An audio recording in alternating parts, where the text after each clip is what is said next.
That's the drain plug. It lets the oil drain out into the pan. Remember, she's got a network effect. I'd like to thank the Rooney family, Pittsburgh Steelers, the National Football League, the Steeler Nation.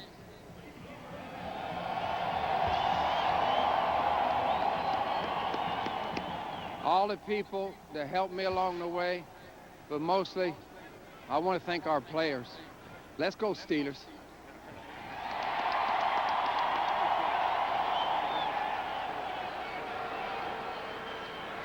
Dick LeBeau, a class act, Chris.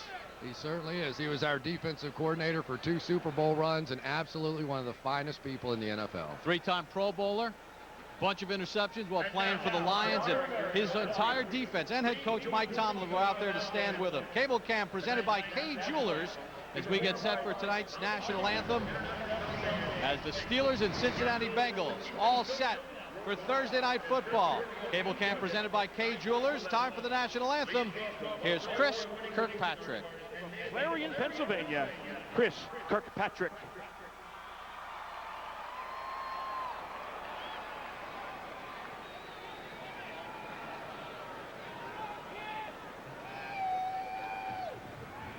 Oh, say, can you see by the dawn's early light what so proudly we hailed at the twilight's last gleaming, whose broad stripes and bright stars through the perilous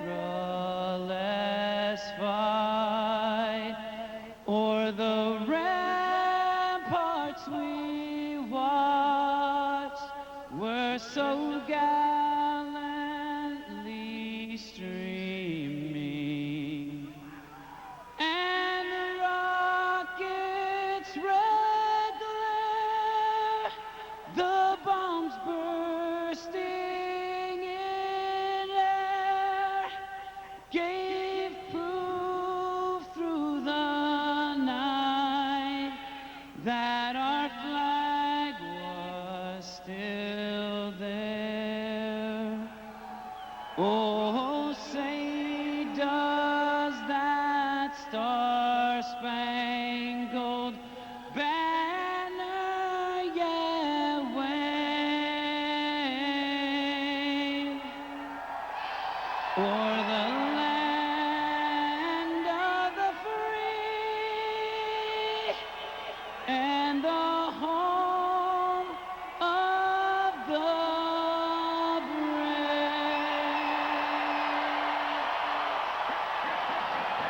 It's a fired up Heinz Field and the Terrible Towels. Thursday Night Football and the countdown to kickoff. Steelers and Bengals coming up next. Thursday Night Football on NFL Network is brought to you by Kay Jewelers. Every kiss begins with Kay. Remember this place? Of course. It's where we first met. What about here? Our first date. Our first kiss. I don't remember this place. You will. The Leo Diamond, the first diamond ever certified to be visibly brighter. That's just one more reason Kay is the #1 jewelry store in America. This is where I said yes. Every kiss begins with K.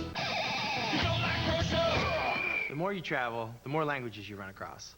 But there's one that's pretty universal. 1342! 1342! Out, out!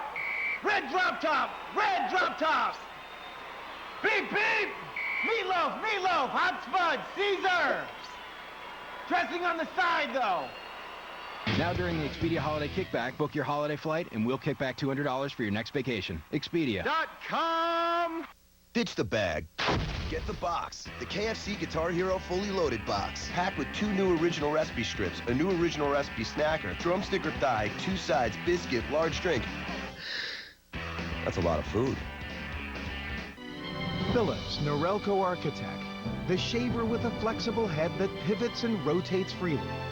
So now you can easily get a close shave, even on the neck. The sounds of the NFL are on Livewire. Gonna be a big show. Oh, that's what I'm talking about. Why'd he come back? Act like you know. Take him any way you can get him, baby. Livewire, Saturday at 9, exclusively on NFL Network.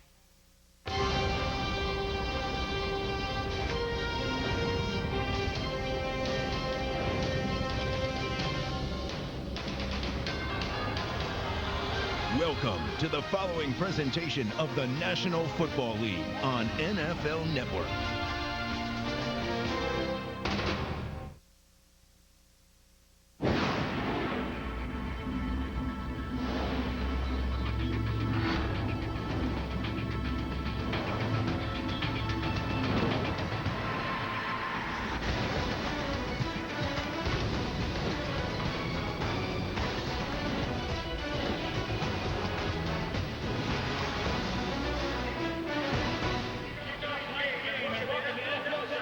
Back at Heinz Field, the Pittsburgh Steelers and Cincinnati Bengals getting set to kick off Thursday Night Football. Ben Roethlisberger will get the football first. Cincinnati won the toss, and they elected to defer.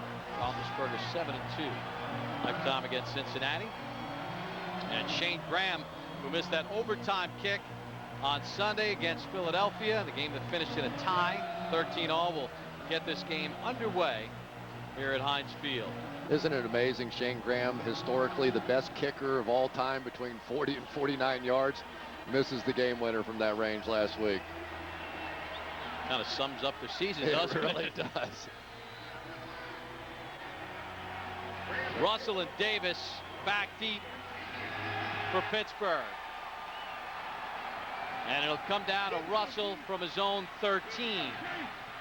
Yeah, Russell takes it out to about the 26-yard line as we take a look at the starting lineups for Ben Roethlisberger and the Pittsburgh Steelers. Roethlisberger, 46-19 as a starting quarterback, 25-8 his record here at Heinz Field. Willie Parker, back from injury, had a good game last week, averaging 4 yards a carry. Hines Ward, 53 catches on the season, leading the wide receiving core. Heath Miller back from that ankle injury. Max starts at the left tackle spot.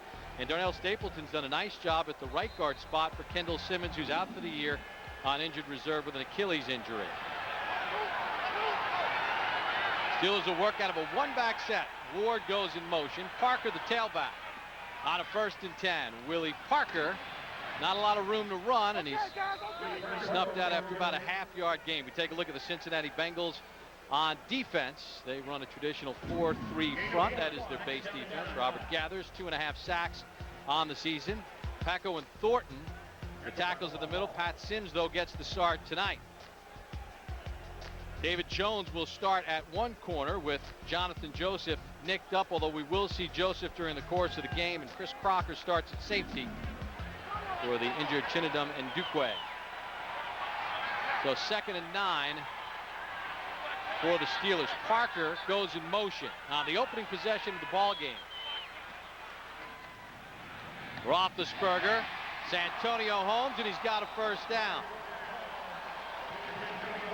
Antoine Odom, by the way, for Cincinnati was a late scratch. Frosty Rucker gets the start tonight. Roethlisberger hits on his first pass, simple pass.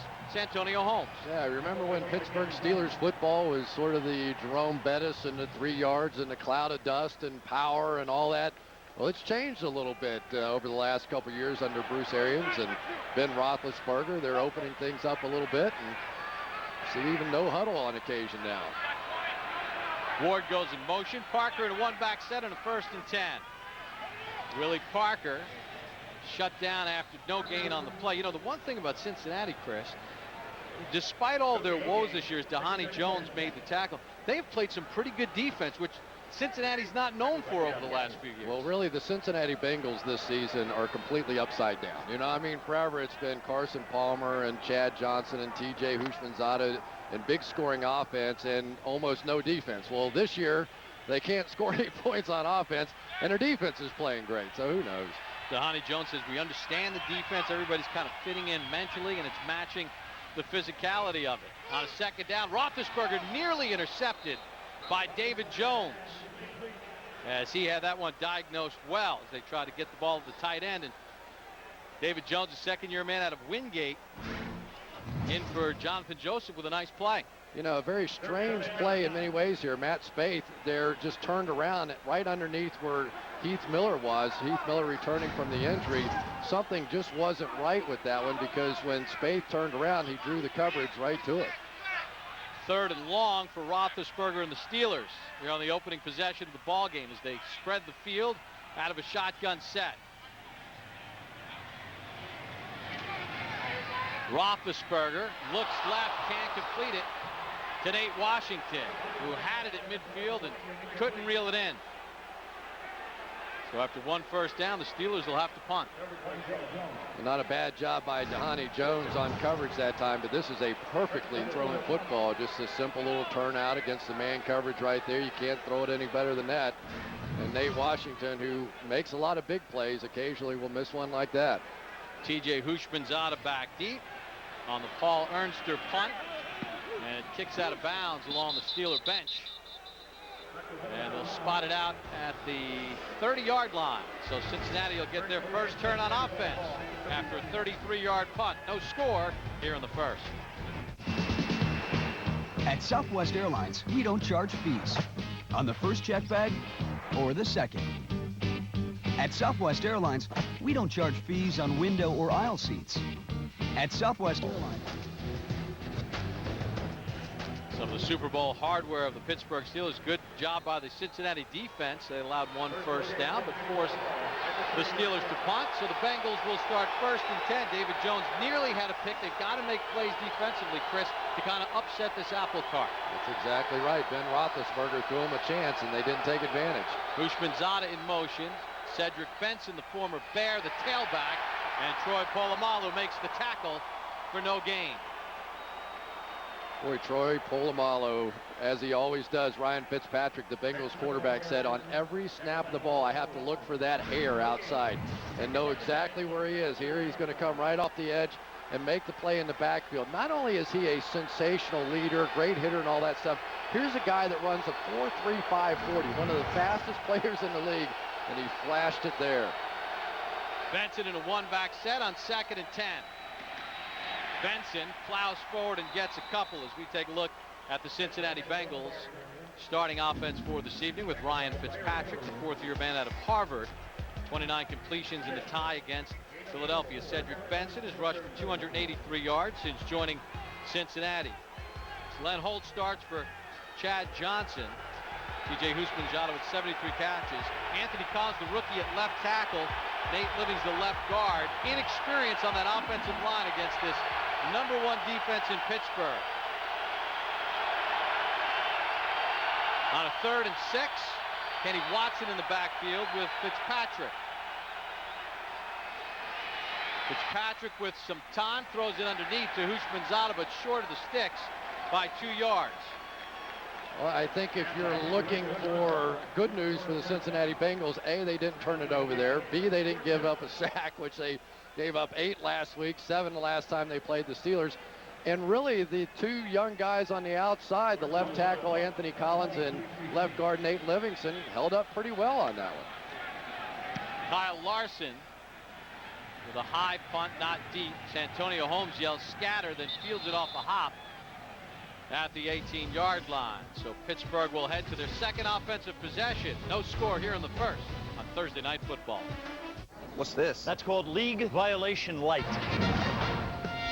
Commish? Of the More Taste League, I am shocked. This light beer with less taste has introduced a very uncool situ into this so-called cooler. You guys pretty funny, depriving people of Miller Lite? No. Wrong, but it's funny faux pas, not funny ha-ha. Well, can I cut a deal? I've convened with myself, and the citation is commuted. Let this guy's whistle.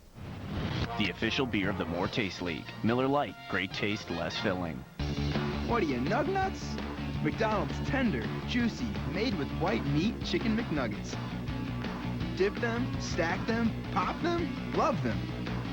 You Nugnut, you.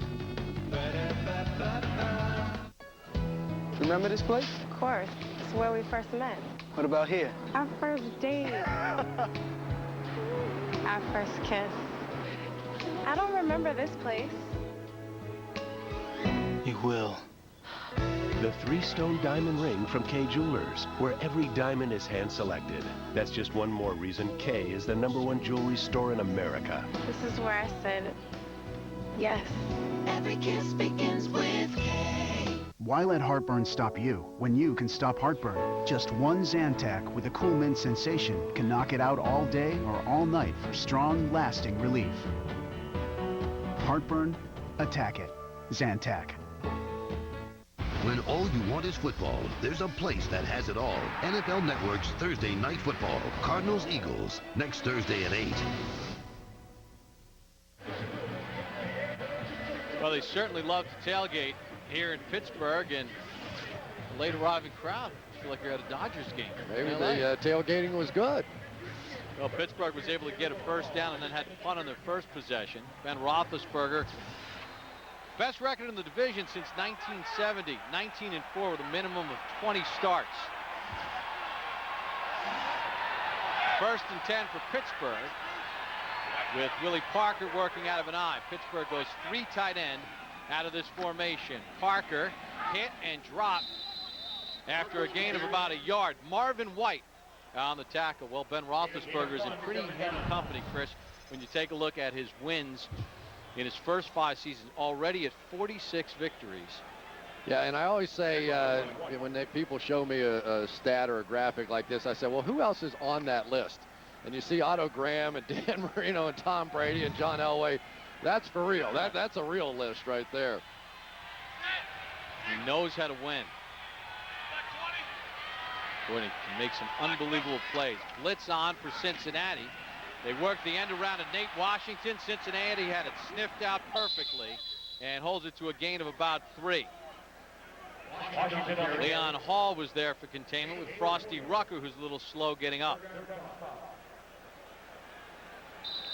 And Frosty Rucker is in for Antoine Odom, who's already inactive because of injury. Well, the Bengals come with a blitz there, and they get hit with a reverse, which is really just about the perfect call to have on in that situation, because typically you get man coverage down the field. But for the Bengals, who have enough issues, another injury, this time to Frosty Rucker, is not good. Marvin Lewis is wondering what's next. The best gifts ever. My twins love to sing and dance, so for their Christmas gifts, a Radio Shack associate recommended iPod Nanos and a speaker dock. Then on Christmas morning, when they opened their gifts, they quickly came up with an idea. And that afternoon, my friends and family were treated to an unforgettable performance. Surprise everyone this Christmas with great deals at Radio Shack.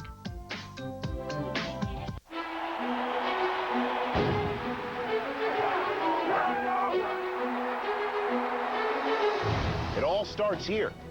At NFL Network, we are everything NFL. There's a man open, and we've got a Every day, we work tirelessly to bring you great moments from the past and also set the stage for what's to come. He's trying to get the ball to 81. He's one of the fastest risers in this year's draft. You can find us anywhere, win or lose, rain or shine. We are the source for everything NFL. The kick is good! The most impossible win I have seen in 30 years. Watch us as we share with you this most amazing game that we all love, football. This is NFL Network.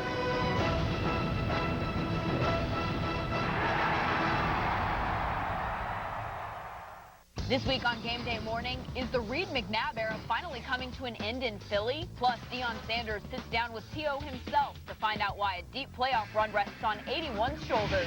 NFL Game Day Morning, Sunday at 10 Eastern, only on NFL Network. Third-year man Frosty Rucker shaken up on the last play. Jonathan Fanene will come in for him. Rucker started because Antoine Odom was inactive. So 3rd and 5 for the Steelers from their own 24-yard line. Mewelde Moore in the game, in the backfield with Roethlisberger.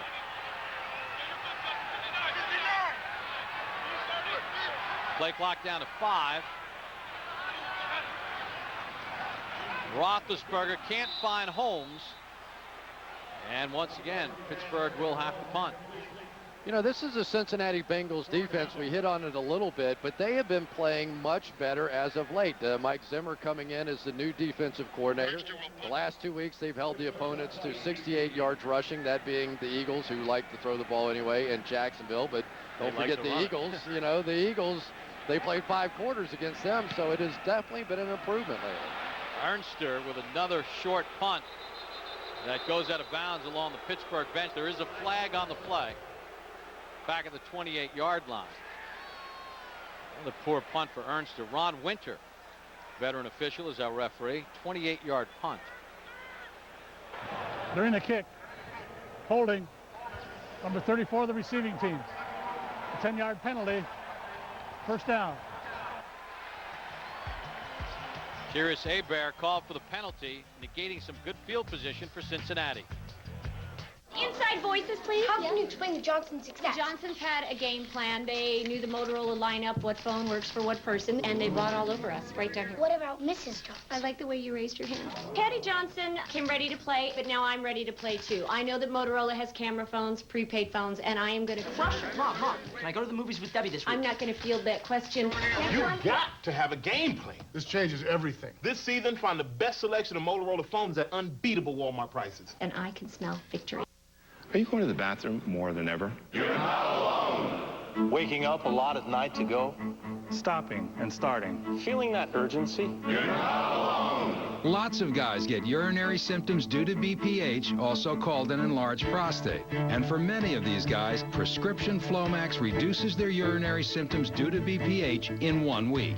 Only your doctor can tell if you have BPH, not a more serious condition like prostate cancer. Avoid driving or hazardous tasks for 12 hours after your first dose or increase in dose, as a sudden drop in blood pressure may occur, rarely resulting in fainting. If considering cataract surgery, tell your eye surgeon you've taken Flomax. Common side effects are runny nose, dizziness, and decrease in semen. Want to learn more about your urinary symptoms? You're not alone.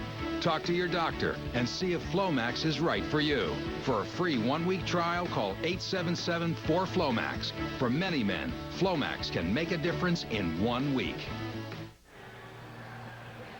Well, the wind chill is 23 degrees. 80% chance of snow. Well, let's make it 100% as snow flurries start to fall here at Heinz Field.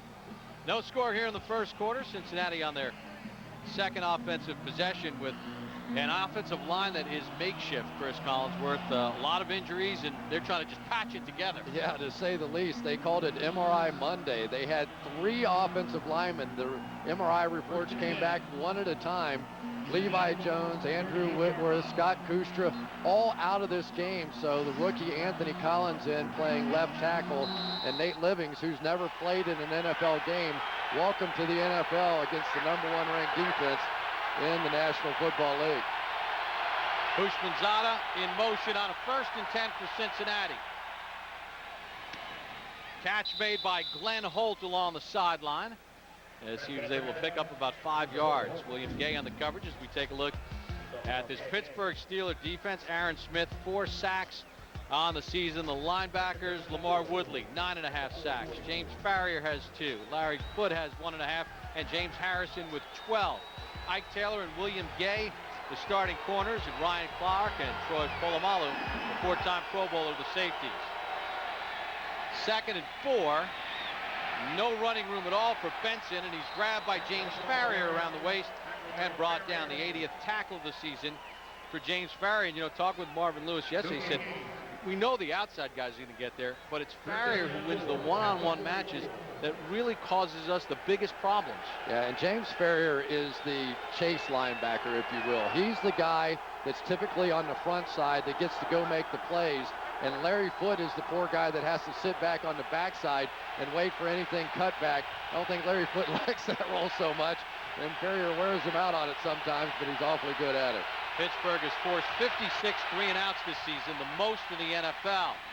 Wide open Chris Henry, and they convert that time to the Steeler 41-yard line. Fernando Bryant, who was signed last week, makes the tackle after a gain of 14.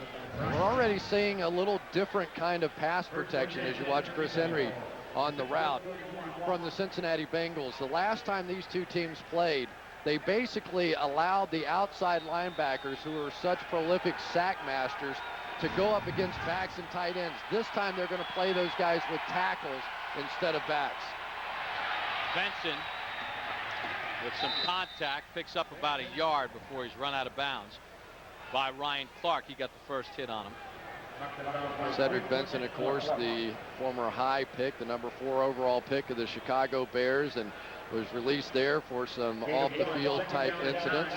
Picked up by the Cincinnati Bengals, who have been a little desperate at the running back position for quite some time. Haven't had a lot of luck, even with high draft picks there, and they're hoping that Cedric Benson can fill that void. It's brought a little bit more of a sense of physicality to their running game than they were getting out of Chris Perry, who was having fumbling problems. 2nd and 9. Check down underneath to tight end Reggie Kelly. He's knocked down by James Farrier at the 35-yard line, setting up a manageable 3rd down for Cincinnati.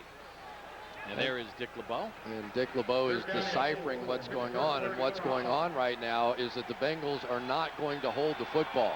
They are not going to do what they did the last time these two teams met, when they gave up all those sacks.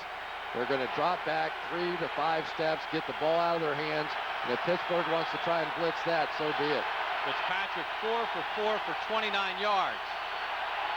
Houshmandzadeh in motion on a 3rd and 4. Watson, the tailback. Fitzpatrick with time. Houshmandzadeh, 1st down. Polamalu runs him out at the 24-yard line, but another 3rd down conversion for Cincinnati and a 1st down. Well, T.J. Houshmandzadeh, who is leading the National Football League in catches and leading the NFL on 3rd down conversions, converts another one there. William Gay getting the start because of some injuries in the secondary to the Steelers. Brian McFadden out, Deshae Townsend out, and T.J. able to work his magic. Actually, the field worked against the Steelers that time. Usually it's other teams slipping. That time it was William Gay. 2 tight ends set. Utek in motion on a 1st and 10.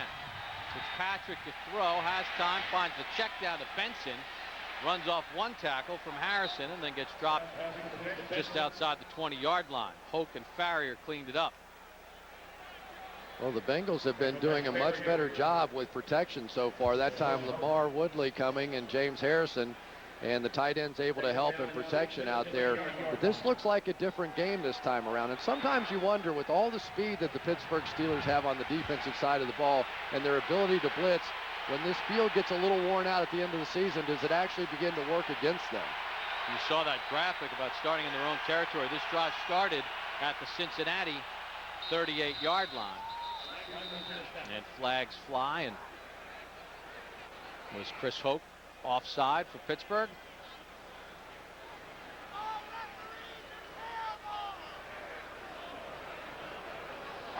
Offside.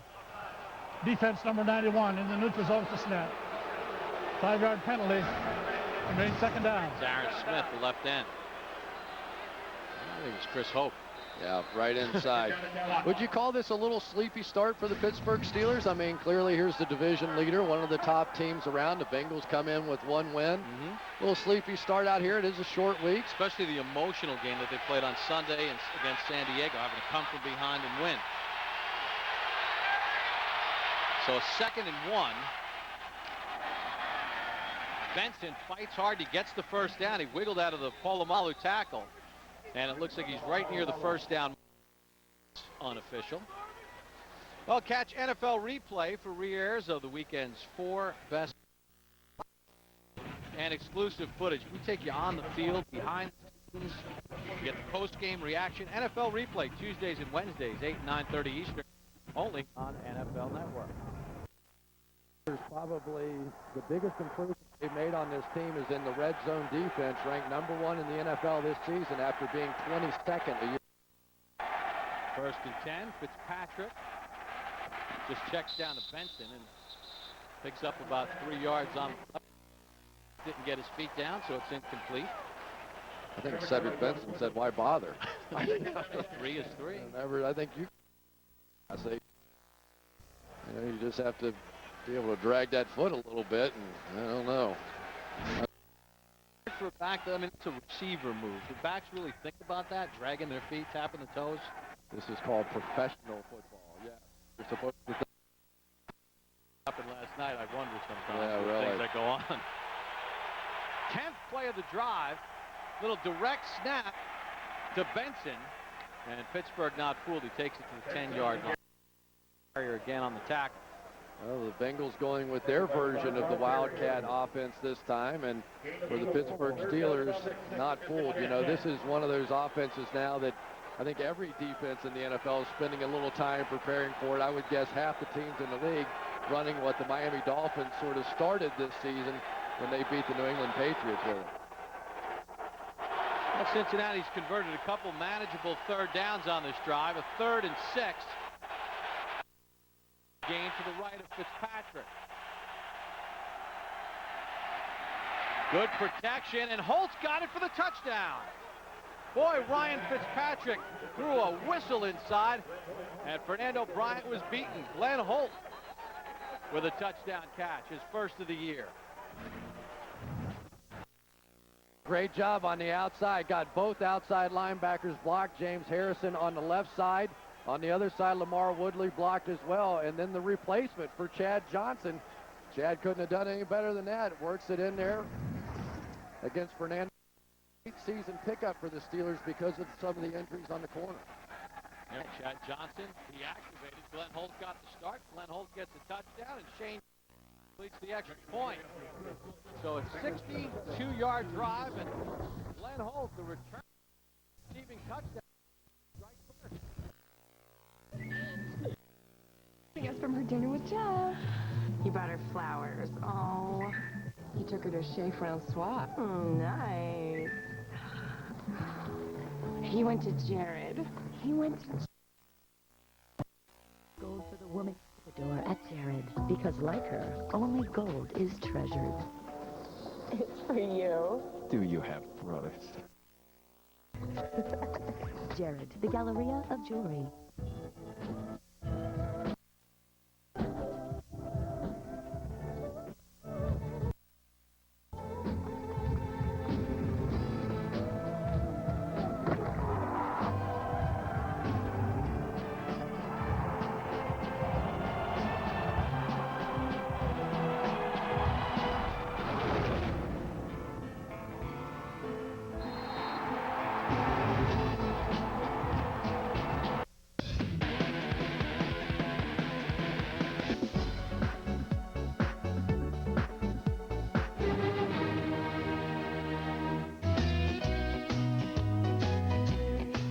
Everything worth listening to is now on XM. Commercial-free music, plus talk and entertainment, and sports. Now for the first time, add the best of Sirius and get every NFL game.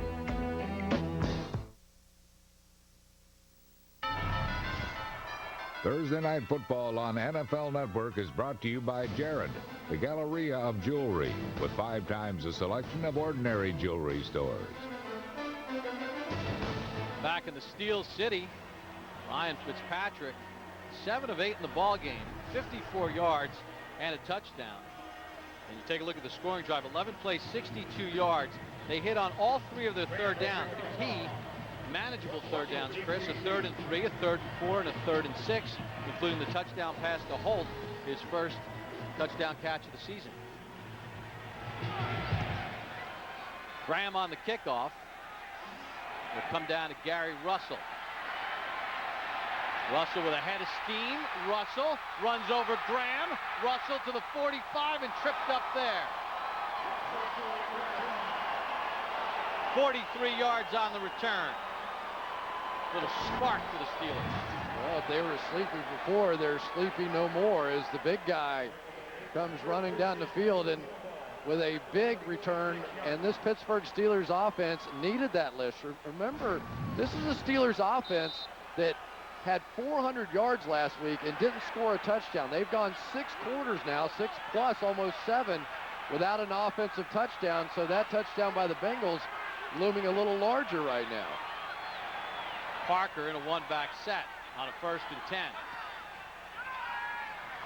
Roethlisberger, Washington, tackled by Jones, but it's good enough for a first down. Gain of 12 in the play. Well, the one thing that really changes the dynamic now as you look at Bruce Arians, the offensive coordinator for the Pittsburgh Steelers, is having Heath Miller back in the lineup. They're starting tight end. He's the guy that not only can stretch it down the field, but is a very productive blocker that really helps his run game as well. Hines Ward said he's one of the best in the league. It's just we don't run an offense that's going to feature him for 80 or 90 catches. Parker on a 1st and 10. Picks through the defense, picks up about 3.5 on the play. Robert Gathers on the tackle. Talking with Donnie Jones, just take a look at this. Heath Miller there working on the outside against Robert Gathers. Gathers did a pretty nice job of coming off there, even with the sprained ankle, though. That's where they like to run, and Bruce Arians, the coordinator, was telling me that he had a hard time putting the game plan together without Heath Miller. He's like, had to take about a quarter of the offense out. Parker, the lone setback on a 2nd and 6. Cutback lane is not there. Gobbled up beautifully by Rashard Jeanty, the outside linebacker, the 3rd-year pro to Central Florida. I think the biggest change that I've seen in Cincinnati this year is how much better they are with their run fits. And if I can explain it a little bit, you know, everybody has a gap. And a lot of teams, especially poor teams, they try to chase out of their gap and do something beyond just their simple responsibility. Mike Zimmer has hammered on these guys from day one. Forget about what your other guy's doing out there. Do your job. This defense will take care of itself, and they certainly have been much, much better than they've been in years. 3rd and 8 for Pittsburgh. Roethlisberger for Holmes, can't find him. White and Jones with the bracketed coverage on Santonio Holmes. Well, certainly one of the storylines in Pittsburgh over the past couple of years anyway has been the number of hits that Ben Roethlisberger has been taking. He's a guy that believes in standing in that pocket. Jonathan Fanene coming through, almost getting a shot there, but they have been trying to get Ben to get that ball out of his hand, but they understand that's his style, and he's probably not going to change. Ernster on the punt. And it bounces out of bounds at about the 16-yard line. Fans not pleased with Paul Ernster, who was signed on November the 5th. So the Steelers find themselves trailing Cincinnati. Roethlisberger can't hook up with Holmes.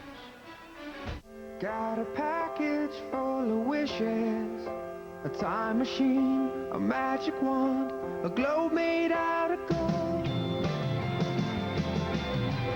What kind of world do you want? This holiday, see how far a wish can go now that layaway is back at Sears. Don't wait and let your best wishes disappear. Shop now to reserve your wishes so they'll be ready when you are. This holiday, lay it away at Sears. Ditch the bag. Get the box. The KFC Guitar Hero Fully Loaded box. Packed with 2 new original recipe strips, a new original recipe snacker, drumstick or thigh, 2 sides, biscuit, large drink.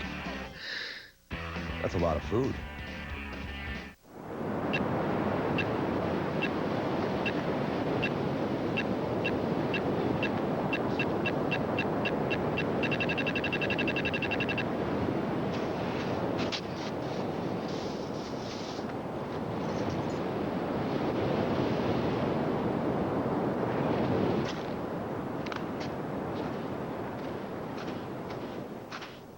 Geico. 15 minutes could save you 15% or more on car insurance. Inside voices, please. How can you explain the Johnsons' success? The Johnsons had a game plan. They knew the Motorola lineup, what phone works for what person, and they bought all over us right down here. What about Mrs. Johnson? I like the way you raised your hand. Patty Johnson came ready to play, but now I'm ready to play too. I know that Motorola has camera phones, prepaid phones, and I am going to crush it. Mom, can I go to the movies with Debbie this week? I'm not going to field that question. You got to have a game plan. This changes everything. This season, find the best selection of Motorola phones at unbeatable Walmart prices. And I can smell victory. Now, some of the Bengals out of the lineup on offense tonight. Carson Palmer's missed the last 7 with that elbow injury. Chad Johnson deactivated for violating team rules. And then the left side of the offensive line out, Levi Jones and Andrew Whitworth. But so far, the Cincinnati Bengals offensive line has kept Ryan Fitzpatrick clean. Fitzpatrick 7 of 8 for 58 yards and a touchdown pass. And with 47 seconds to go in the first, Cincinnati with a 7-0 lead.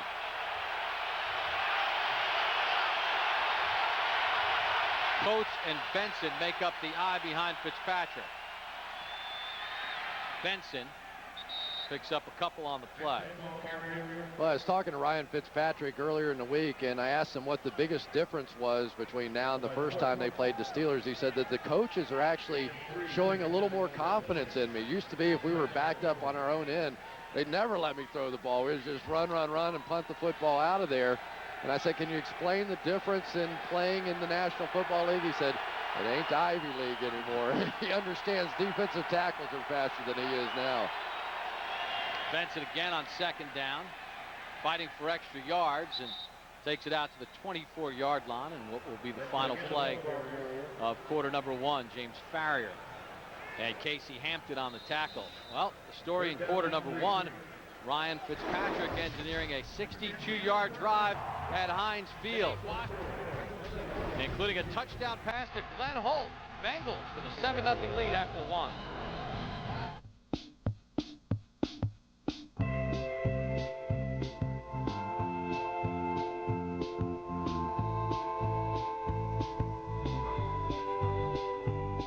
I tried to do handstands for you. I tried to do headstands for you. Every time I fell on you, yeah. Every time I fell for you.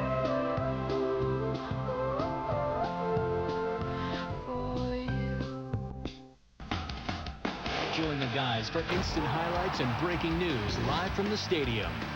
Stay tuned for the Sprint Halftime Show on NFL Network. NFL Network is on the air. Your dreams have indeed come true. Hello, everyone, and welcome to NFL Playbook. We talk about zero coverage. Where can Team Cam take you? What's going to concern you? You know what? We flat out know how to kick some butt. NFL Network. It's the player network. They gave Rich Eisen a job. I know. Kids will have an opportunity to push their performance in the draft. Total access here at the NFL Draft. So pleased to be with you. What's the play? You don't even know the play. Get out of the huddle. Look up, get up, and don't ever give up. The first game in the history of NFL Network. Great win! You just made history today. Brett Favre paying us a visit. Mooch, you see that right now. You never know who's going to stop by on the NFL Network. Are you single? Huh? Wake up, Titty. Wake up.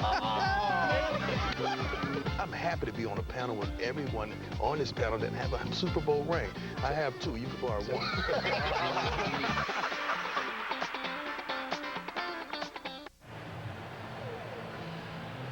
Aerial coverage tonight is presented by KFC. A cold evening in Pittsburgh in November. Thursday Night Football on NFL Network. Pittsburgh Steelers trailing the Cincinnati Bengals. They've got the heat blasters on the sideline. Fans are fired up.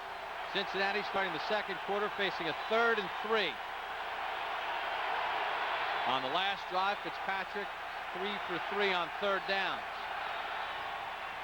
Fires one again, wide open, first down, and then dropped by Holt. He had it and dropped it. Well, the Bengals to that point had been tremendous on 3rd down, and it was why they were winning the game. 3 for 4 to that drop, and that was a pretty easy one. The Pittsburgh Steelers really the difference because they are 0 for 3 on 3rd downs. Don't forget the Bengals last week against the Eagles held down to 3 for 18 on 3rd down, so that has really been the strength of this defense lately. The key is all the 3rd downs have been short. The longest one has been 3rd and 6. Short punt that time by Larson of 31 yards. Well, NFL Total Access takes you around the league. Latest news and information from all 32 teams. NFL Total Access. Rich Eisen leads the band Monday through Saturday only on NFL Network. Now, Chris, you remember the earlier meeting this year in Cincinnati. The Bengals had 5 consecutive 3-and-outs. Every 3rd down was 3rd and 10. Tonight they're keeping it manageable. Holt just dropped an open pass. Well, and the Steelers defensively, they're number 1 in this one too. Best at 3-and-outs. They force teams off the field in a hurry. Willie Parker, flag on the play as Parker picks up about a half yard. Genty on the tackle. That flag comes in the vicinity of offensive holding. And Ron Winter will tell us the guilty Holding. party. Offense number 83. 10-yard penalty. Repeat first down. Tight end Heath Miller. Well, Heath Miller on the outside trying to keep that block. It's a little bit tougher to see there, but from other angles, you can see that he grabbed the jersey on the inside of the shoulder pads and pulled him down. It was a good call by the officials, and I don't think Mike Tomlin wants to hear about good calls. He got a lot of calls last week he didn't care for too much. 13-2 in the penalty disparity. So on 1st and 20, Roethlisberger finds his tight end, Heath Miller, and he takes it up to midfield. Crocker on the tackle. It's a gain of 14.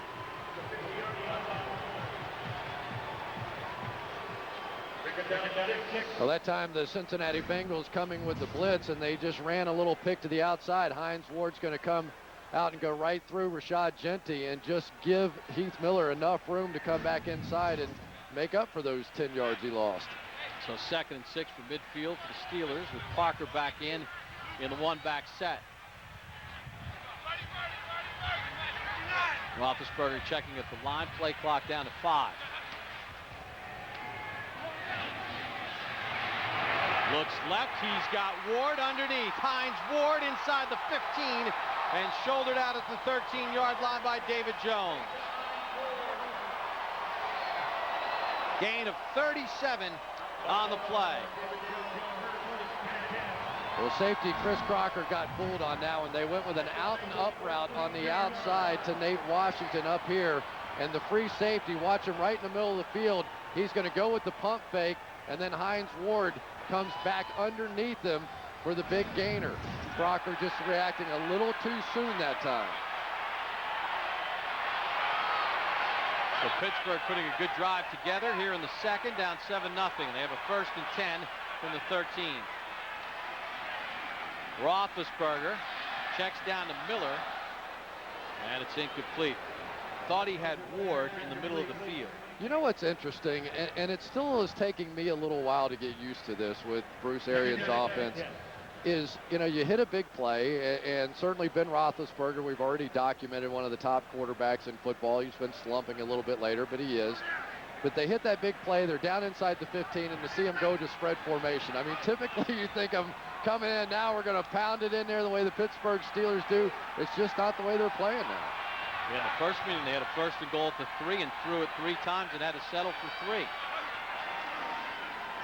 Parker picks up a yard, and that's it. Jonathan Fanene on the tackle. We want to welcome those of you who are joining us on NFL.com. Welcome to NFL Network. Thursday Night Football. Remember, you can log on now to NFL.com/live for enhanced coverage of tonight's game. Well, typically this is where you begin to get some pressure from defenses. Having the Weldy Moore in the backfield, one back, no tight ends, and if you're going to bring pressure for Cincinnati, they've been burned over the past few weeks by it. Let's see if they're willing to come with it here. Last week in the red zone, they had to settle for 2 field goals on 3 trips. 3rd and 9, Roethlisberger to the sideline, and Limas Swede, the rookie out of Texas, held short of the first down by David Jones. Nice play by Jones to wrap him up. And for Limas Swede, not a great effort at the end of this one. They're really just trying to get the completion, inside technique on the part of Jones. And you'd think a guy that big would be able to fight through this to pick up the first down. He went down pretty easily, the knee touching before he was able to stretch that one out. All right, Mike Tomlin's going to go for it here on 4th and 1. They bring in the extra tight ends. Gary Russell, the tailback, in an eye set. Can Cincinnati get a big stop here early? Russell, extra effort, it's close. Probably got it with the extra effort. Another one of those great free agent pickups by the Steelers. Well, if you believe the yellow line, it is. And there's been a little debate in Pittsburgh here this past week, mostly started by Willie Parker, because Willie Parker wanted to be the goal line and short yardage guy, right? And instead, Gary Russell, who was tremendous a week ago, picking up a couple of them against San Diego. And I said, why not Willie Parker?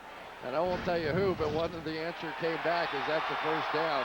Answer came back, and Willie Parker was just running the hole. We give him the ball, but he's not following his fullback, and so we're not going to give him the football in short yardage and goal line. So Jonathan Fanene had a hand on Russell, but he couldn't finish it up. Nice job on the outside by Big Mac Starks. A lot of people wondered why they paid him all the money, but now with the injury to Marvell Smith, they're glad they did. Roethlisberger 5 of 10, 5 different receivers. Ward in motion. First and goal. Parker dropped right in his tracks. Marvin White, the second-year man out of TCU, with the tackle. Well, the Bengals did bring a little pressure on the outside that time and got to the fullback before he was able to get going on that one. And that really ended up being the difference. Sean McHugh, who plays tight end as well, was met right in the backfield. And it was easy to clean it up after that. Parker, 7 carries for 5 yards. Second and goal.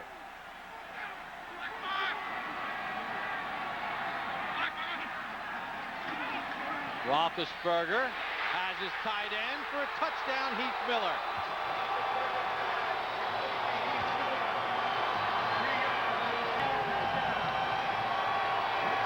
Miller's second touchdown catch of the season.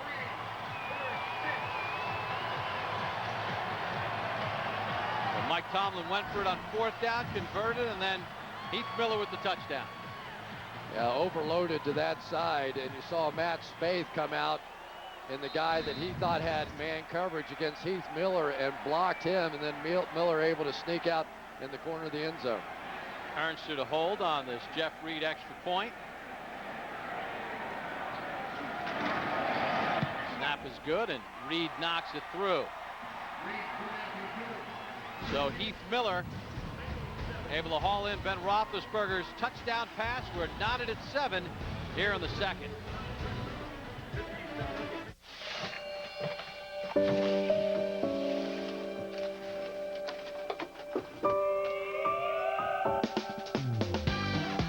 Sure, a lot's changed over the years, but you two do have a groovy thing going on. Don't let erectile dysfunction get in the way. Viagra can help you enjoy a more satisfying sexual experience. America's most prescribed ED treatment is marking its 10th anniversary. Want to learn more? The facts are there to greet you at Viagra.com. Ask your doctor if your heart is healthy enough for sex. Don't take Viagra if you take nitrates for chest pain, as it may cause an unsafe drop in blood pressure. Side effects may include headache, flushing, upset stomach, and abnormal vision. To avoid long-term injury, seek immediate medical help for an erection lasting more than 4 hours. Stop taking Viagra and call your doctor right away if you experience a sudden decrease in vision or hearing. Ask your doctor if Viagra is right for you.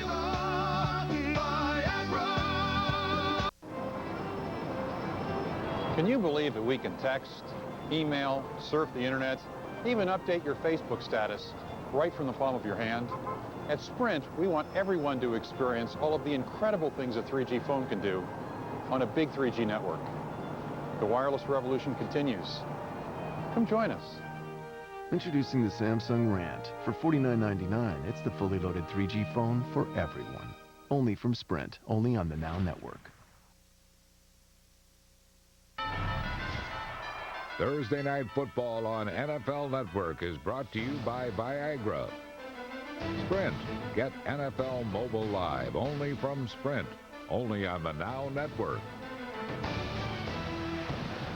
Back in Pittsburgh, the Steelers go 54 yards on 8 plays. Ben Roethlisberger with a 3-yard touchdown pass to Heath Miller. The key on that drive, Gary Russell, 4th down run on 4th and 1. The extra effort, Chris, got him the first down. Yeah, and I think Mike Tomlin had seen enough of his offense going 7 quarters without scoring a touchdown, and he knew emotionally it was important for them to stick it in once they got it that close.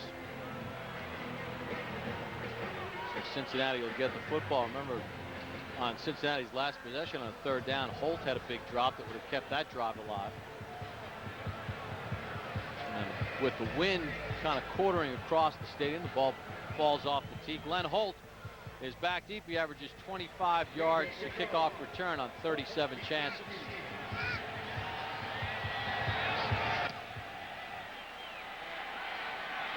Holt from his own 4. Finds a crease and then upended by William Gay at the 28-yard line. Well, the Bengals and Steelers tied at 7 here in the second.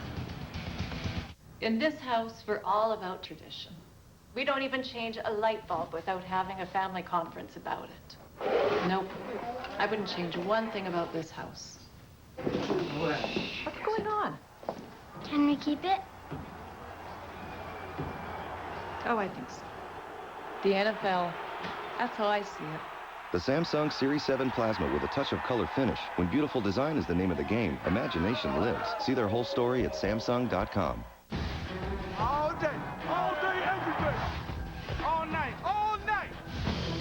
You got some popcorn? 1, 2, 3. Popcorn. Both teams desperately need to win this game. I want to say this to you. Nobody on any show is going to give you what we're about to give you. This guy's a man-to-man defense. Al Davis opened up an entirely different can of worms. The eye in the sky won't lie. We have cameras set up at every NFL training facilities, all 32 all day. Yes, I definitely do want a Super Bowl ring. Into the end zone. Touchdown to Bader. Oh, my. I guess I'm not going to Disney World. Who will claim the top spot in our countdown this week? Give it off to Westbrook. He fumbles the football. Throws and then throws it out of his hand. Is it a fumble? Oh, we got a ball game now. It has to impress you about the character of these guys. NFL Network. NFL Network. NFL Network. We love you. Tomorrow on Playbook, we'll tell you why Arizona poses a problem for the Giants' D and why Tony Romo keeps title hopes alive in Dallas. Playbook, tomorrow at 8 Eastern, only on NFL Network. Oh, you think Steelers, you think defense. Steel curtain, and they are the #1 defense in the National Football League, Chris. Yeah, look at the list. Every single thing on there. Those are the 6 major defensive categories. And they actually took over #1 against the run last week, holding San Diego to just 66 yards rushing. And the New York Giants helped as well, pinning over 200 yards on the Ravens. And that's why that one flipped. 207 against Baltimore. 1st and 10. Fitzpatrick just dumped it off to Daniel Coates, the fullback. But it looked more like self-preservation as Larry Foote put the pressure on Fitzpatrick. Well, this is one of the oldest, if not the oldest, defense in football. So you can pull out all the gimmicks you want against them. These guys have seen it before, and especially the guys inside. You know, James Ferrier and Larry Foote, those guys watch hours and hours of film, and half the time offensive players will tell you they'll call out your play before you even snap the football. 2nd and 10. Chris Henry has a 1st down just across the 38-yard line. Well, speaking of off-the-field issues, Chris Henry, I would say, is one of the leaders in the clubhouse in that category. Right there. And yet he's come back and tried to keep his mouth shut. He's taken his medicine. He's taken a lot of licks in the media and with the fans, but he is going to be a significant player in this one because Chad Johnson is home. Chad Johnson deactivated after violating team rules last night.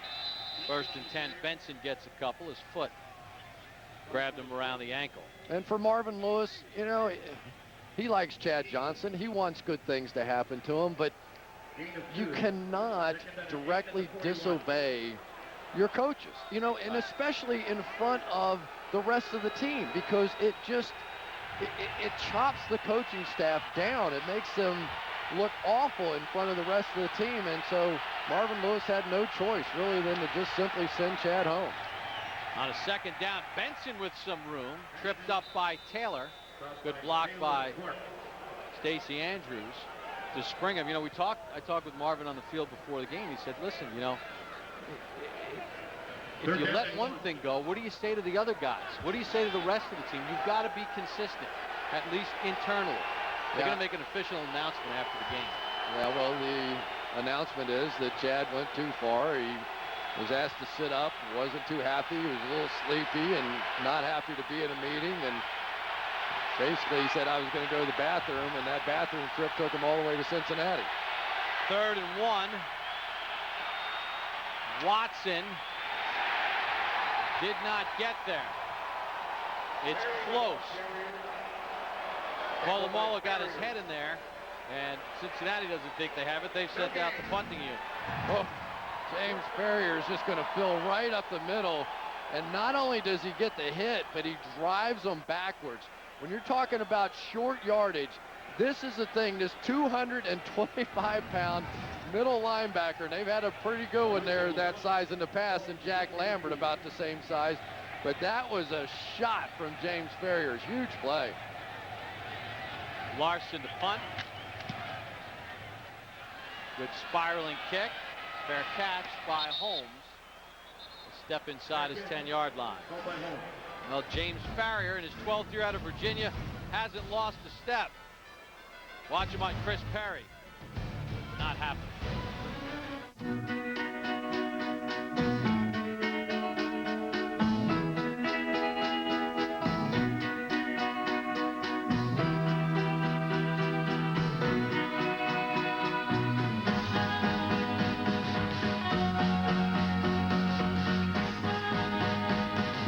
The 24/7 market at Courtyard. More choices, more convenience, and more freedom on the road. Courtyard, it's a new stay. National Car Rental knows I'm picky. So at National, I go right past the counter and choose any car in the aisle. Hey, pal! That car's mine! Go National. Go like a pro. What are you, Nugnuts? McDonald's tender, juicy, made with white meat chicken McNuggets. Dip them, stack them, pop them, love them. You Nugnut, you. Interception. The commission of the More Taste League. Bingo. You fellows have gotten your hands on some non-sanctioned light beer? There was a big shiny display. The league only recognizes light beer with more taste and the scant 3.2 grams of carbs. That's the yin and the yang, the bottom, the bing of light beer. Yes. So which beers are league approved? Beer, singular, Miller Lite. Commission's wise. Amen! The official beer of the More Taste League. Miller Lite. Great taste, less filling. Thursday Night Football on NFL Network is brought to you by National Car Rental. Go National, go like a pro. Courtyard, it's a new stay. Well, with Thanksgiving just a week away and Christmas coming, the festive spirit here in Pittsburgh. Steelers and Bengals tied up at 7. Pittsburgh will start from their own 9 with Willie Parker in a one-back set. Miller in motion. He has the Pittsburgh touchdown. Parker squeezes through the hole, and Crocker drops him at the 15. You know, Bob, you brought up a great point, I thought, during the commercial break, talking about why Chris Perry with that 3rd and 1 play. You know, Cedric Benson had been getting you some pretty good chunks of yard. He's a bigger, more physical back, and they turn around for Chris Perry's first carry in a long, long time, and he was met in the hole and driven backwards. You just have to wonder what Cedric Benson would have done there. You know, Benson 10 carries for 27 yards, but he got some yards after contact. That was the first carry of the game on a 3rd and 1. Parker again near the first down marker. Brandon Johnson on the tackle. You know, the interesting thing about the Pittsburgh Steelers' new style of play, and that being sort of a more throw it around, wide open style of play, is this offensive line is really built more for running the football. They're big, strong, physical guys, not very fast, you know, just don't move very well. Sometimes they'll miss on those pass blocks, but you give them a chance to do this, come off the ball in a 3rd and 1, usually they're pretty efficient. Hey, it's the Steelers, it's Pittsburgh, cue the snow. 3rd and inches. They give it to Davis, and he's got the first down and plenty more. Terry Davis, the 3rd-year man out of Illinois, with his 11th carry of the season. Well, and when it just gets down to this, you know, and you put them all in a phone booth and you're playing 9-on-7 football, as they call it in practice during the course of the week, most times the Pittsburgh Steelers are going to beat the Cincinnati Bengals. I mean, let's just say that. Historically, if you say which team is the tougher in that kind of situation, it's the Pittsburgh Steelers, and that's what they've made their name on. Ward was the motion man on a 1st and 10. Roethlisberger, Santonio Holmes diving across midfield before he's tripped up at the Cincinnati 49. Gain of 27. Well, on the outside, Santonio Holmes, who had his off-field issue earlier this year as well, though, is a guy that they think is on the verge of becoming a really big playmaker here in Pittsburgh. They think that if this kid ever matures and just grows up and gets his life together off the field, talent-wise, there just aren't many guys in the NFL that can match what he can do. And watching him at practice yesterday, I mean, he's so gifted athletically. Parker bounces off 1 tackle and is able to pick up about 2.5 on the play. Well, coming up next on the Sprint halftime show, Deion Sanders interviews Terrell Owens, and we'll have Bengals first half information. Getting it done without Chad Johnson, deactivated before the game. Of course, you can see the entire interview on game day morning on Sunday. We'll give you a little preview of Deion and T.O. Suddenly the snow has intensified a little bit.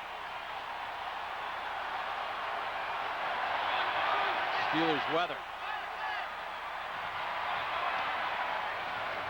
2nd and 9. Roethlisberger. Dhani Jones knocked it away. Well, now the Bengals starting to dial up a few pressures, and they're playing man coverage on the outside. Dhani Jones, who really has become the intellectual leader of this defense for the Cincinnati Bengals. He was an outside linebacker his entire career with the Giants, with the Eagles, and they think that this move inside has actually been pretty good for him, that he was sort of slow as an outside linebacker, but you put him in there, get him in coverage against the tight ends, he's pretty good. He told us his dad always said you're suited for the middle. I thought I was a weak side linebacker. I guess my dad was right. I like it in the middle. Dhani in Hindi means thinking man. Roethlisberger. Holmes has got it inside the 30 and a 1st down.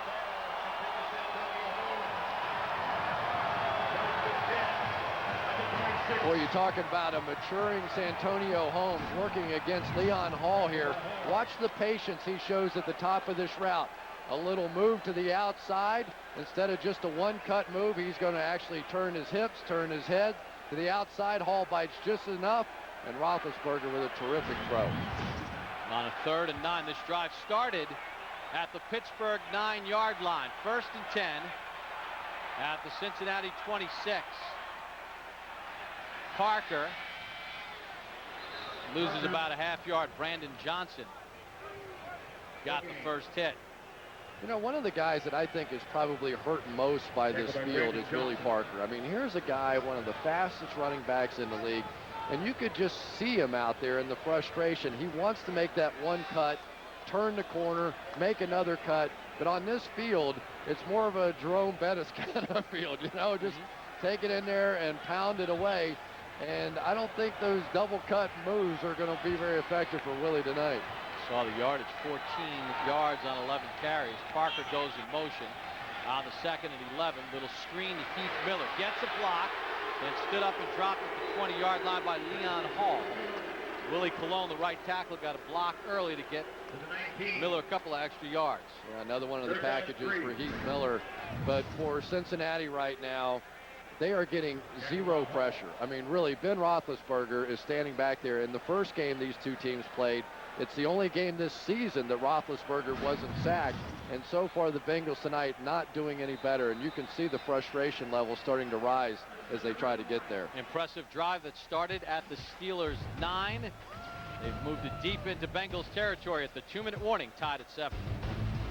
Each night after Thursday Night Football, the guys recap the game live from the stadium. The Home Depot postgame show, following the game on NFL Network. I had the worst stay ever. That's nice. Mind if I vent for a while? Mine? I prefer it.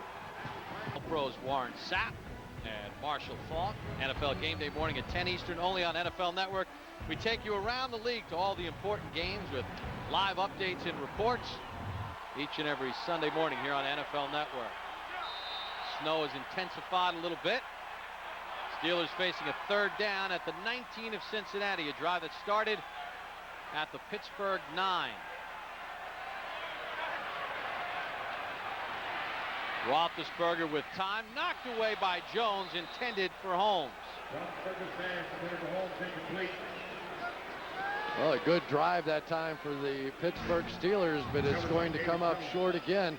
They go with a 3-by-1 formation, 3 receivers at the top of the field, and they tried to run a little inside pick play that time for Holmes, but good job in the secondary by David Jones. He tucked himself right in behind Holmes, didn't allow himself to get picked, and was able to knock that ball down.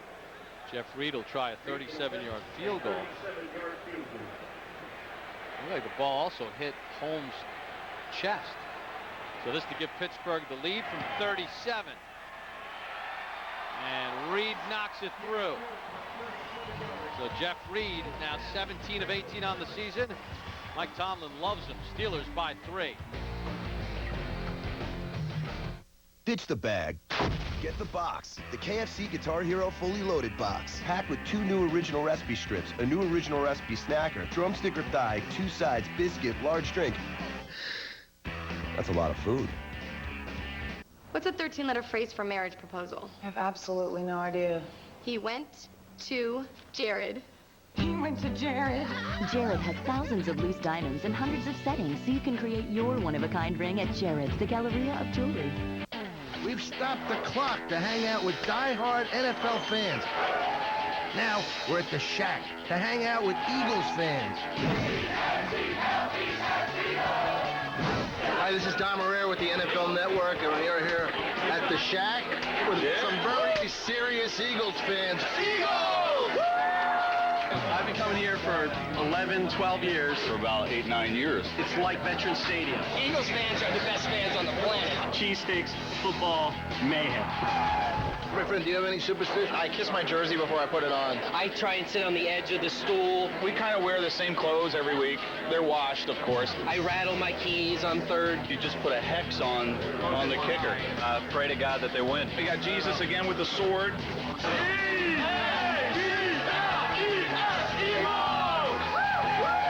The fans are here. The hype is here. I love it. What a game motto. On the next episode of Thursday Night Football, Kurt Warner and the Cardinals clash with Donovan McNabb and the Eagles. When all you want is football, there's a place that has it all. NFL Network's Thursday Night Football. Cardinals-Eagles, next Thursday at 8. Well, the Pittsburgh Steelers go 72 yards in 11 plays. It's Antonio Holmes with a big 22-yard catch as the snow falls here in Pittsburgh. Jeff Reed, a 37-yard field goal. The players trying to keep warm. Pittsburgh has scored the last 10 and have a 10-7 lead. You got to be careful with those heaters. You can set your shorts on fire with those. And you're so cold you don't even realize it sometimes. We played in that Freeze Bowl game in Cincinnati in the AFC Championship game, 59 below with the wind chill. I was trying to crawl inside that heater.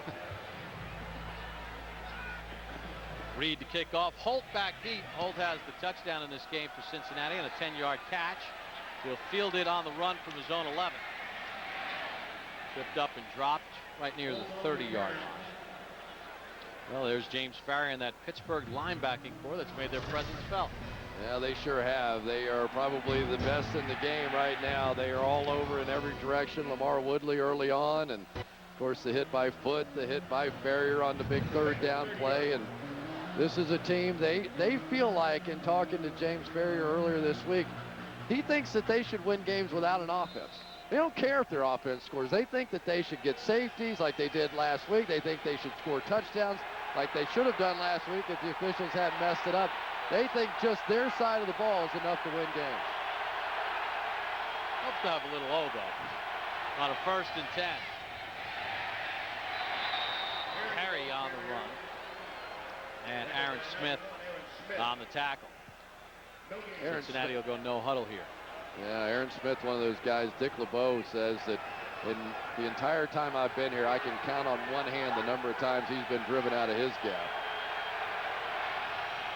2nd and 10. Harry on the screen. Perry gets back to the line of scrimmage, and that's it. Timeout called by Pittsburgh now, with Cincinnati facing a 3rd and long and 1:16 to go. The Cincinnati Bengals have to be a little bit careful here. They're starting to get into that mode as they come out there with the little slip screen pass that time to Perry. But boy, you end up in these 3rd down and 9s and 3rd down and 10s. You could end up with a touchdown going in the other end zone against Pittsburgh. And with these conditions, I mean, punting the football is not the easiest thing. We haven't seen many good kicks. Yeah, but you also have a Pittsburgh offense and Ben Roethlisberger, who's been pretty hot in this one so far. I mean, really, if you had to say what's the difference in the ball game thus far, it's been the play of Ben Roethlisberger. He's, after a bit of a slump there with 1 touchdown and 8 interceptions during about a 3-game stretch, came back last week, didn't throw an interception, and so far in this one, no interceptions either. Big yardage and a touchdown pass. Could have been picked on the first possession, but David Jones dropped it on a screen to the tight end. Something Cincinnati has not had to deal with tonight. 3rd and longs. This is a 3rd and 10. They've kept everything manageable. That's why they've been successful. Fitzpatrick, and the running lane shut down. Lamar Woodley was right there.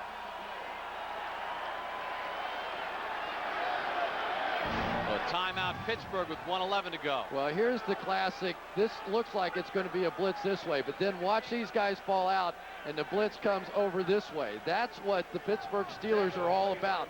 They make you think the blitz is coming one way, and then that time it was Fernando Bryant who came from the other side. That's the reason you have to avoid 3rd and 10, because then you give Dick LeBeau a chance to dial up those kinds of schemes. So Ben Roethlisberger should get decent field position. Darren Simmons, the special teams coordinator for Cincinnati, giving them some last-minute instructions. Facing now a 4th and long. Kyle Larson in to punt. Santonio Holmes back deep. Well, and you have to appreciate the fact the Bengals were trying to be aggressive there, but they may have left too much on the clock here for Roethlisberger. Larson just got it away as Lawrence Timmons nearly had the block for Pittsburgh. The ball is deflected at the 40-yard line. Did it touch a Steeler? And it is Cincinnati ball. It hit the leg of one of the Steelers, one of the blockers, one of the protectors. I think that was Limas Swede, the rookie wide receiver, was sort of milling around the football and trying to throw a block, and the ball bounced off his leg. And it looked like it hit his left hand, too. And the Cincinnati Bengals have it. Watch the left hand right there. Hit his fingers on the left hand. Oh, boy. As the return man there, Santonio Holmes has to yell fire, fire, or whatever the word is the Pittsburgh Steelers use. And that means everybody stop blocking. Get away from the football. Let me know where this thing is. And that is a huge rookie mistake by Limas Swede. Well, he's yelling scatter or fire, but Swede didn't get out of the way. You can see Holmes waving his arms, trying to say, get away from it, get away from it. And experience or lack thereof on special teams cost the Steelers on that one. Now we're inside of 2 minutes.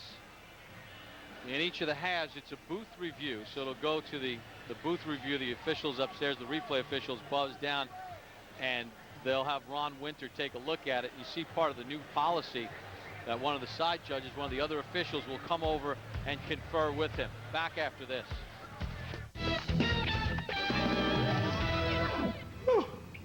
Good morning. What are you doing? Replay booth. They have a little card that they need to fill out. They'll submit to the league just to have everything in order as they go to the review. Well, that was because of what happened in Pittsburgh last week, but this time, this one looks pretty obvious to me, doesn't it, you? Yeah. I mean, he changes the direction of the ball. Limas Swede, the rookie out of Texas, and Rashard Genty recovered it for Cincinnati. Alert play by Cincinnati, and really for the Bengals coming in here, you had to think if Marvin Lewis's squad was going to win this one, they were going to have to get a couple of breaks like that, and that's a big one because we were talking about what it was going to mean for Ben Roethlisberger going the other way. Well, now it's Ryan Fitzpatrick with a short field if this one goes the way that we think it will. Side judge is Tom Hill, and he'll fill out that little card, and Ron Winter is ready. So we'll await his call. Remember, it was a booth review inside of 2 minutes. 1 minute to go in the half.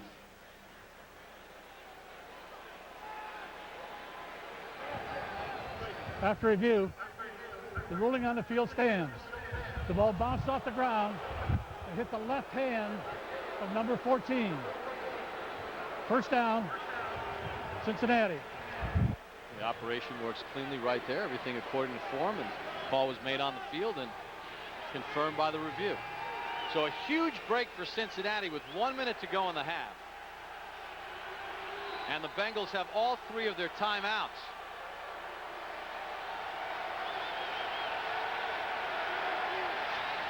Fitzpatrick on a first down pass play, knocked down by Aaron Smith. Boy, and I think that one was Lawrence Timmons, who came through and just simply ran over the running back that time for the Cincinnati Bengals, getting the pressure in there. And right now we're starting to see these linebackers really attack. That was Aaron Smith that got his hand up, but it was Timmons who forced that one early. 2nd and 10 from the 39.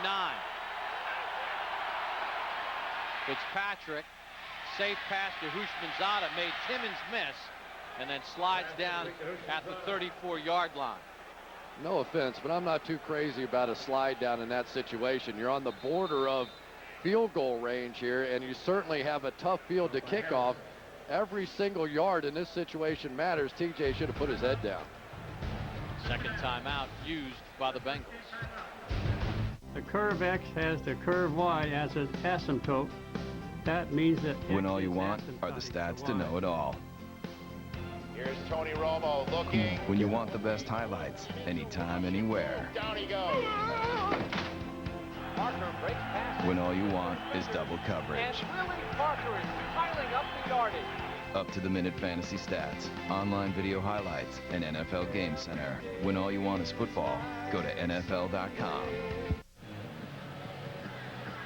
Just to clear things up, Cincinnati has 2 timeouts remaining. Shane Graham loosening up on the sideline. He missed that 47-yarder in overtime last week at home against the Philadelphia Eagles. Chris Perry in a tailback to the right of Fitzpatrick on a 3rd and 5 with 43 seconds to go in the half. Blitz on. Houshmandzadeh diagnosed perfectly by William Gay and Ryan Clark. Tackled by Taylor. Clock stops with 32 seconds to go. Well, that time the Steelers coming with the blitz, everybody coming in this way, and they had an absolutely perfect play on. Blitz coming there, they're going to throw it in behind it, and still the Pittsburgh Steelers able to get out there and stop it. Nice play on the outside by William Gay, making that open field tackle. And for Cincinnati, that was one they should have had. Boy, that's one you sit back in the meeting room and you go, if we can catch them in this blitz and throw this hot read out here, this screen pass, we ought to be able to pop that one, and they didn't gain an inch on it. Yeah, it would be about a 52-yard field goal for Graham. And you see 2 for 10 on field goals from 50 yards in this stadium. And in pregame warm-ups, kicking from this distance was a dicey proposition. So the Bengals will go for it here on 4th and 5.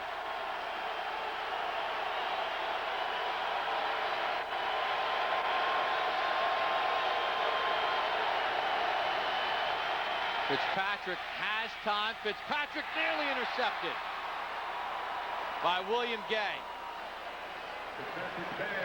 That time the protection was good. Fitzpatrick couldn't find anybody open. It sure was good. They came with that same corner blitz again off to Fitzpatrick's left-hand side, and it was just anticipated beautifully by William Gay. He just broke right in front of T.J. Houshmandzadeh and nearly had that one. Didn't need to have it because of the fact it was 4th down anyway. Had he been able to grab it and keep his feet, though, there were only offensive linemen left to pursue him. So Pittsburgh dodges a bullet after the punt hit off Lima Swede's hand. And Cincinnati started at the Pittsburgh 39. They fail on a 4th down, and now here come the Steelers. with 1 timeout remaining. They go 4 wide. Screen to Moore, and he loses yardage on the play. John Thornton, the 10th-year pro out of West Virginia, with the tackle. Yeah, good play call. If you break one there, then you go ahead and try and play a little no huddle, but that one doesn't work, so you just let the half run out. And why not take that shot? Not a bad half for the Cincinnati Bengals, though. I tell you, I think they'll be happy going in at halftime 10-7 against the Steelers. Bengals had a 7-0 lead. The Steelers scored the last 10, and Pittsburgh dodges a bullet late in the half. It's the Steelers leading the Bengals 10-7. Don't forget the Sprint halftime show coming up. Deion Sanders' interview with Terrell Owens. Stay tuned for the Sprint halftime show after this timeout. It's no surprise that people are trying to be smarter with their money these days. I'm Dan Hesse, CEO of Sprint, and we have a plan for you. What if you could tap into all the amazing things these devices can do for one flat monthly rate? This could be the only phone you'll ever need. Pretty cool, huh?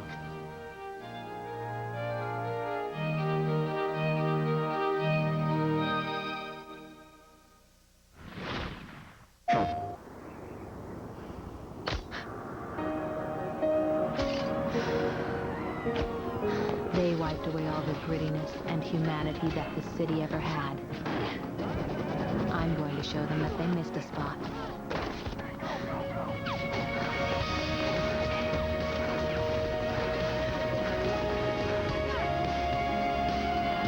Rated T for Teen.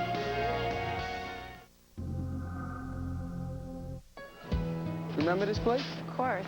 It's where we first met. What about here? Our first date. Our first kiss. I don't remember this place. You will. The 3-stone diamond ring from Kay Jewelers, where every diamond is hand-selected. Here in the third quarter, nobody else has been able to do it. That's amazing. 9 points allowed in third quarters this entire season.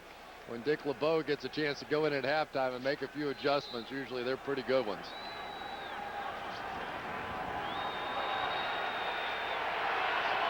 Cedric Benson is back in the ball game. He was not in the game on a huge 3rd and less than 1 in the second quarter. Fitzpatrick zips it downfield and dropped. Goodness. At the 40-yard line by Holt. His second drop, and he lost a shoe to boot. Boy, that is a shot that time by Ryan Fitzpatrick, right in the numbers. This is drop number 2 for Glenn Holt. And again, an easy one to catch. I mean, you don't get a lot easier than that in the NFL, and that's really been the big struggle for Cincinnati this year, completing balls down the field. Last week, Fitzpatrick completed a touchdown pass of 26 yards, his only one of 17 passes this year of over 20 yards that he's completed.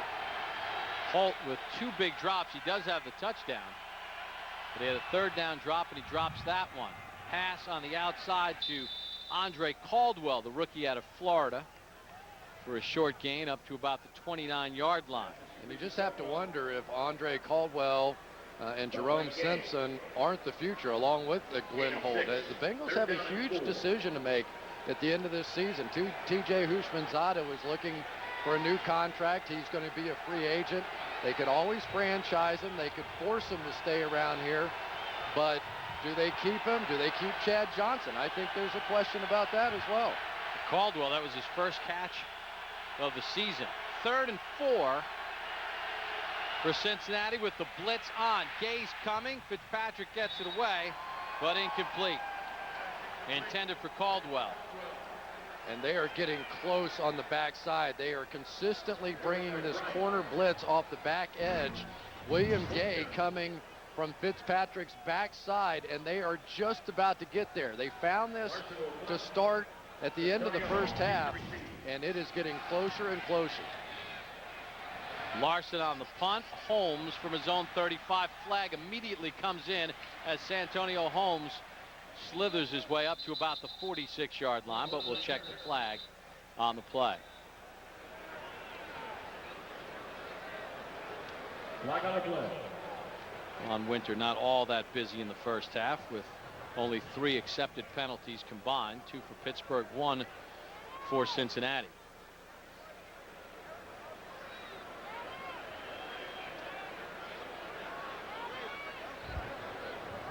Personal foul.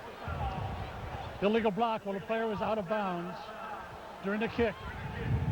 A 15-yard penalty.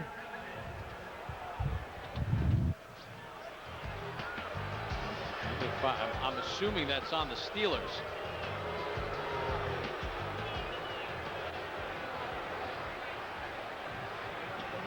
Mike Tomlin getting an explanation from the side judge, and it is against the Pittsburgh Steelers. So, hey, it's cold out there. Yeah, our lips don't always work so well either. But just so people understand that penalty, if a player is forced out of bounds trying to cover the kick, you have to allow him to get back on the field before you're able to block him. That time the Steelers attacked him out of bounds, and they got the penalty for it. Well, Santonio Holmes thought he gave the Steelers good field position, but that was negated. All right, your fare is going to be $69. Wow, it's not bad. That's it? Yeah. Oh, and give me $25 for a bag fee, $15 for a booking fee. Why don't you just give me your whole wallet? Give me the whole thing. Give it to me now. Give me. Is there a problem? Yeah, but that's more than you said it would be. Hidden fees are the other side of some low fares. But on Southwest Airlines, what you see is what you pay. Low fares, no hidden fees. America's biggest automobile company and its dealers want to help get you the loan you need. It's General Motors financing that fits, offering access to millions of dollars and hundreds of lenders to help get you behind the wheel. It's our way of putting you and America in the driver's seat. During the Red Tag event, the price on the tag is the price you pay. Get a Sierra for $18,913 for a total value of $7,202. See your local Buick, Pontiac, GMC dealer. It's no surprise that people are trying to be smarter with their money these days. I'm Dan Hesse, CEO of Sprint, and we have a plan for you. What if you could tap into all the amazing things these devices can do for one flat monthly rate? This could be the only phone you'll ever need. Pretty cool, huh?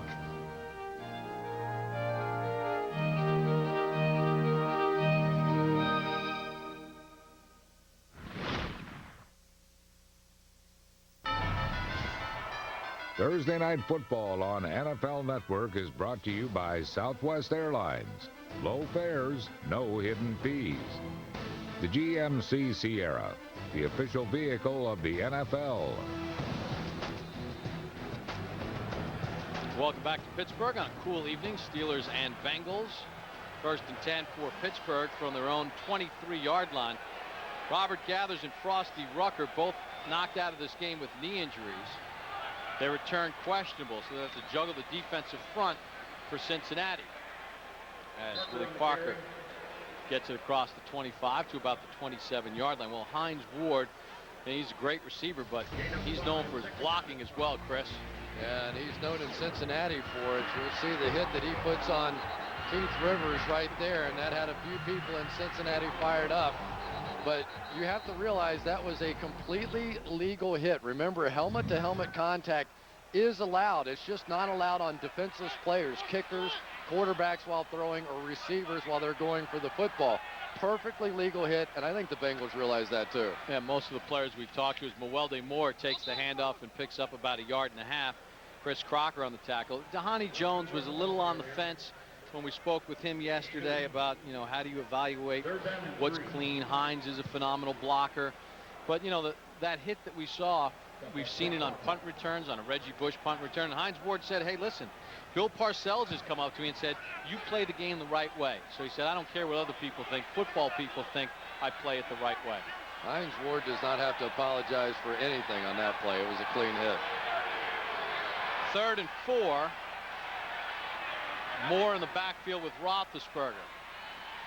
Ben with plenty of time, and then gets tripped up across the 30, and he fights, and he's got the first down. They had him wrapped up, but they couldn't drag him down, and Roethlisberger moves the chains. Well, and that's exactly what they love about Ben Roethlisberger here. He will hold the football, and everybody you talk to will admit it. Ben will admit it. And sometimes he says, I hold it too long, and I make mistakes, and I take sacks, and my offensive linemen look bad out of it, and I'm sorry for that. But I also make plays out of that. And I'm going to hold it off, and sometimes he's so big and strong, he can fight off those rushers and still make throws down the field. So you get the good and the bad out of Ben Roethlisberger with that. 1st and 10, Roethlisberger to throw. Roethlisberger, deep middle, looking for Holmes, underthrows him, and Holmes can't adjust to it and make the catch. Leon Hall on the coverage, along with Marvin White. That was a nice play by Leon Hall, who the Bengals think is their hottest corner right now, playing the best. Hall never really identified where the ball was. Holmes came back through it. I thought if he had come back through Leon Hall a little tougher there, he might have been able to draw the pass interference call, but instead went for the ball and couldn't make the play.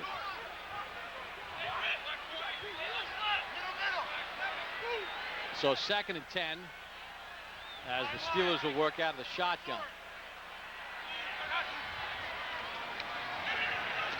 Roethlisberger with time again, waiting for somebody to get open, and it's nearly intercepted by Hall.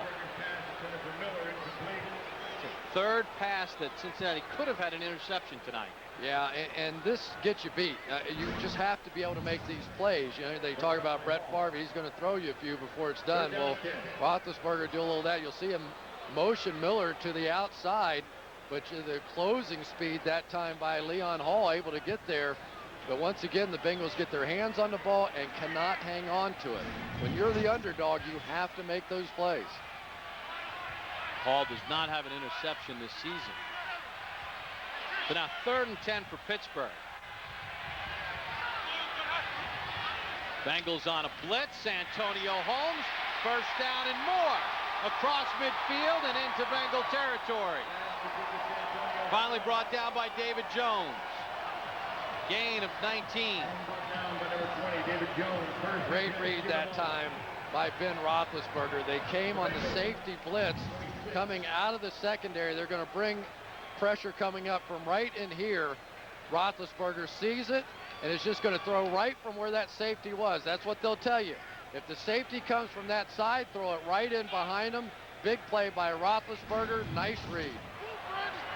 Holmes, 4 catches for 78 yards. 1st and 10. Parker to about the 43-yard line. You know, talking about Ben Roethlisberger, I asked Mike Tomlin yesterday about, you know, holding on to the football. And he said, listen, he's a special player. And being on the staff with Tony Dungy in Tampa and watching Monty Kiffin handle the likes of Simeon Rice and Warren Sapp, they never tried to put those guys in a box. And he said, I saw those guys allow those players to be great. I don't want to change what Ben is because his strength and his physicality and his keeping the play alive makes him great. I don't want to take away his creativeness. Parker finds the outside to the 30 and then steps out at the 28-yard line. Gain of 15 for Parker, his longest run of the night. Well, Chris Kemuatu is going to pull out in front of this play and just bury the contain. That time the cornerback, David Jones, had contain on the play, and he had to look at big old Chris Kemuatu. Look at him coming up. Oh, my gosh. And so much for the contain for Willie Parker. Nobody home. Woo. And then a double whammy because the fullback, Kerry Davis, fell on him, too. Russell in at the tailback on a 1st and 10 for the Steelers. Ward in motion. Russell fights for a couple to about the 26-yard line. Domata Peko got the first hit. You know, inside now for the Cincinnati Bengals, they've got a young man by the name of Pat Sims that they think is going to be a good one. He is sort of an up-the-field player. He gets some penetration. He's a little better pass rusher than what they had, because if the Bengals have a major issue on the defensive side of the ball is they simply are unable to get pressure out of their front four. They're hoping that Pat Sims can be one of those guys. And because of injuries tonight, they've moved John Thornton now to the left end spot with Gathers and Rucker both suffering knee injuries and Odom inactive. Roethlisberger again, Holmes, and he gets hammered by Chris Crocker at the 20-yard line. Roethlisberger saying, A, are you okay? And B, I'm sorry. Wow, what a shot by Chris Crocker. Crocker signed on October 30th, hammering Santonio Holmes. Went for a big play last time, not this time.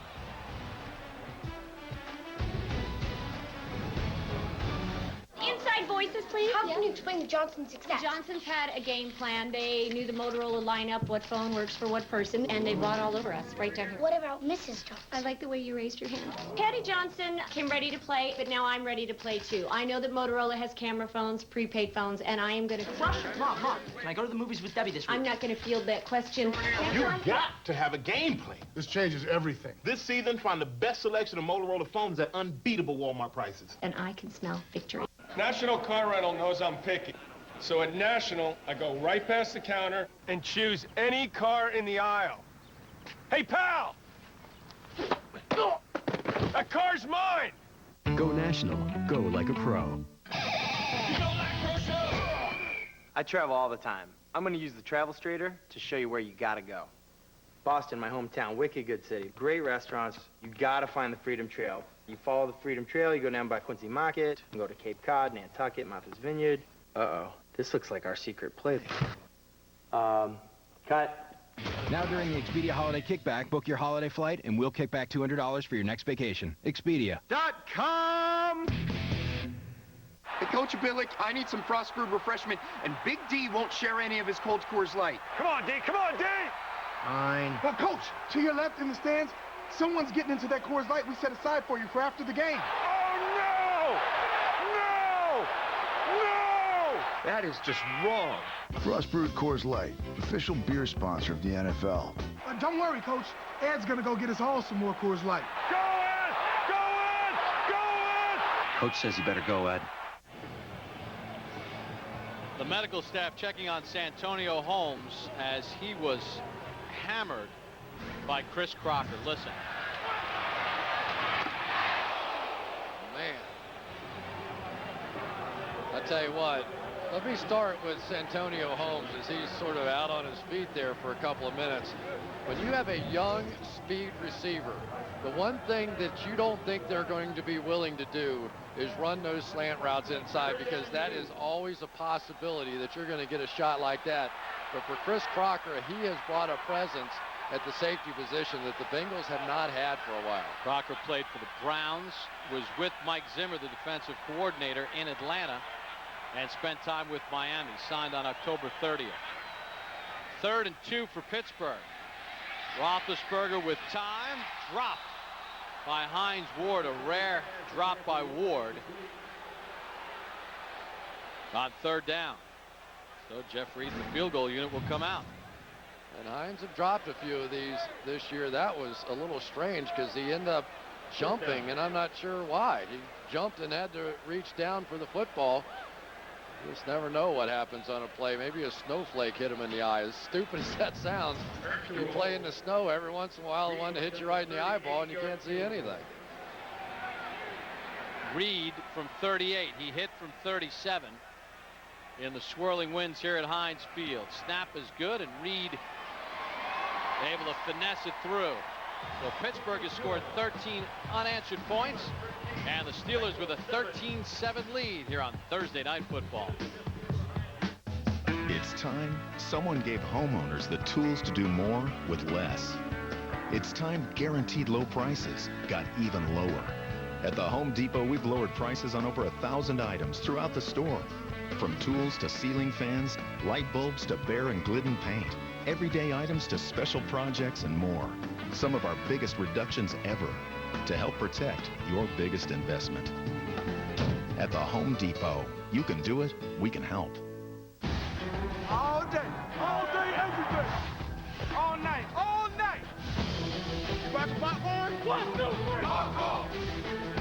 Both teams desperately need to win this game. I want to say this to you. Nobody on any show is going to give you what we're about to give you. This guy's in man-to-man defense. Al Davis opened up an entirely different can of worms. The eye in the sky won't lie. We have cameras set up at every NFL training facilities, all 32 all day. Yes, I definitely do want a Super Bowl ring. Into the end zone. Touchdown to Bader. Oh, my. I guess I'm not going to Disney World. Who will claim the top spot in our countdown this week? Give it off to Westbrook. He fumbles the football. Throws and then throws it out of his hand. Is it a fumble? Uh-oh, we got a ball game now. It has to impress you about the character of these guys. NFL Network. NFL Network. NFL Network. We love you. The 92 NFC Championship. Rediscover the Hall of Fame showdown that sparked a dynasty. And the Cowboys advance to the Super Bowl. NFL Classics, Cowboys 49ers. Tomorrow at 9, exclusively on NFL Network. A cold, snowy evening at Heinz Field. It's Thursday Night Football on NFL Network. The Pittsburgh Steelers and their fans enjoying a 13-7 lead over Cincinnati. Those fans like it because they're protected from the snow. They've got the overhang. It just looks like Pittsburgh Steeler football out here, doesn't it?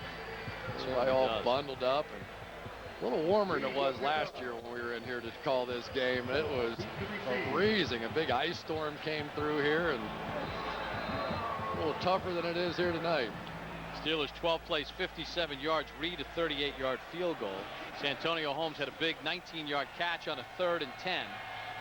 Reed to kick off through the flakes. Another short kick. Took a high hop, and Holt across the 20 and tripped up at about the 28-yard line by Gary Russell. Well, for Ryan Fitzpatrick, it has been a good start to the evening, but he has cooled off since. And these numbers right here, I think, are a little skewed because of the fact that Glenn Holt dropped 2 easy catches that would have been big plays in the game.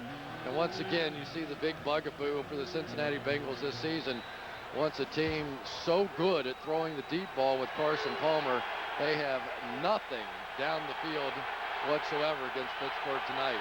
And one of those drops came on a 3rd down with Cincinnati leading 7-0. And as Fitzpatrick gets set for the start, Cincinnati says Pittsburgh was offside. They didn't throw a flag, so I think that's just going to be 2nd down and 10. Eric Guychak thought he had him jumped off sides. Nope. There is no foul on the play. 2nd down. He just snapped it, and Fitzpatrick took the knee. Hey, Chris, you know, one thing that we talked about earlier, considering you have a rookie left tackle in Anthony Collins, and you have Nate Livings at left guard, Cincinnati's done a pretty good job. No false starts, no holding penalties against the #1 defense in the league. I agree with you, and I think Anthony Collins and Nate Livings have done a nice job over here. Maybe they've discovered something because of the injuries on that side of the line. 1 sack in the ball game. On a 2nd and long, Benson gets a couple. Brad Kiesel and James Harrison on the tackle. You know, that big James Harrison over there, he is just simply becoming one of the dominant players in the National Football League. You know, he was cut a couple of times, 3 times, I think, by the Pittsburgh Steelers. And James Ferrier was telling me a story. He said when he was playing defense, when he first got here, in the middle of practice, he would simply give up on plays and say, I don't have any idea what I'm doing. Get me off the field.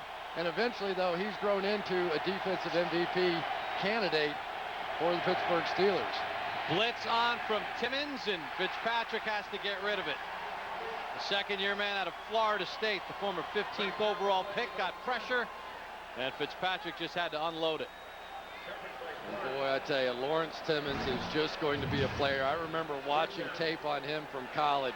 This guy never stopped hustling. I never saw one play on his college tape in which he didn't hustle nonstop all the time. I think he's going to be a great one here. Welding Moore back deep with Holmes shaken up, and he calls for a fair catch at the Pittsburgh 35-yard line.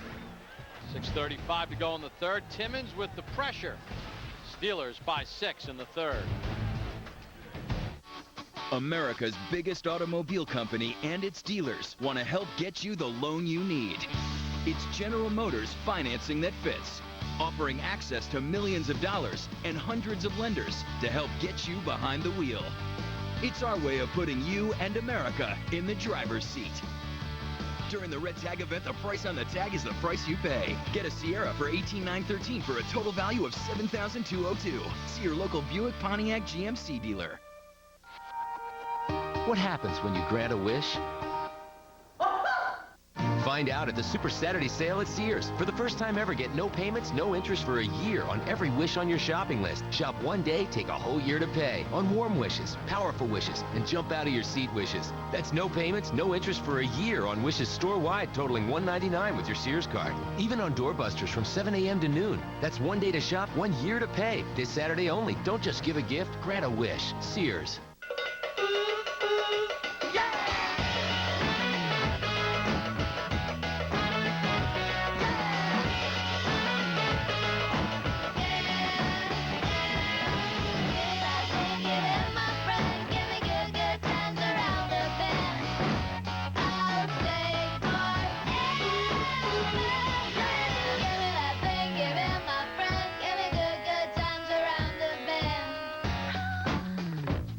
This telecast is copyrighted by the NFL for the private use of our audience. Any other use of this telecast or of any pictures, descriptions, or accounts of the game without the NFL's consent is prohibited.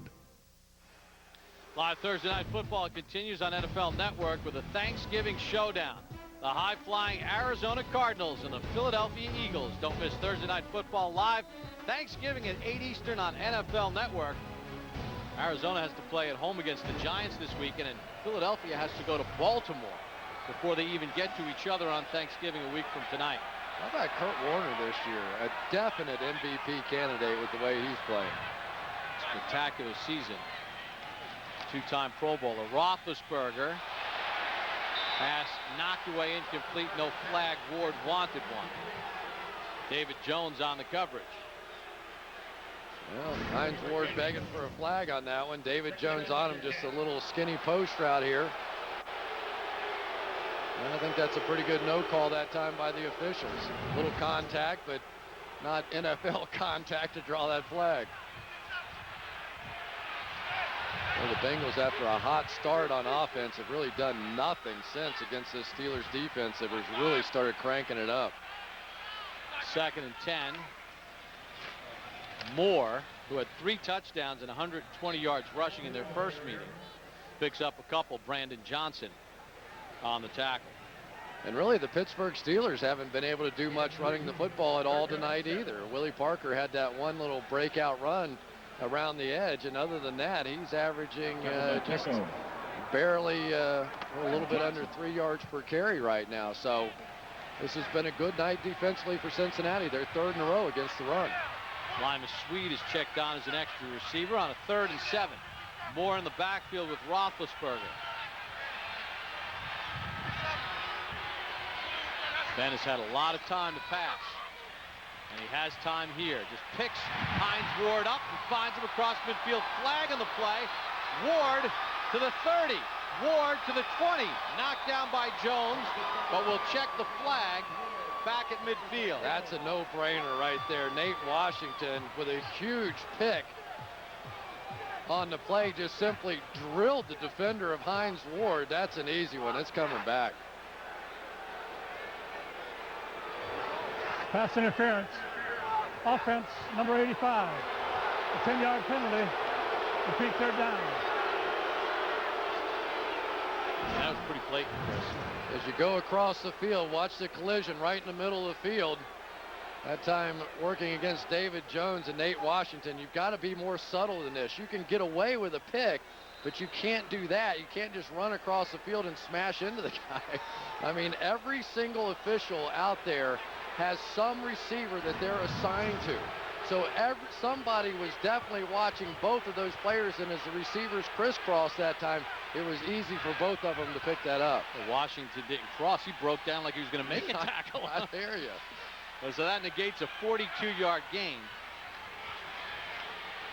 Roethlisberger under some pressure.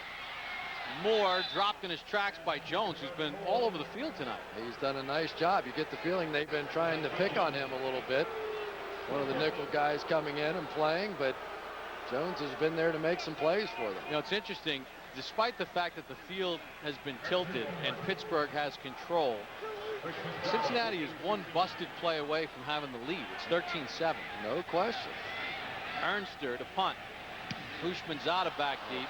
Another bad punt by Ernster. Takes a favorable roll. He was signed after Mitch Berger could not battle back from a hamstring injury. And he's not a popular guy in the Steel City right now.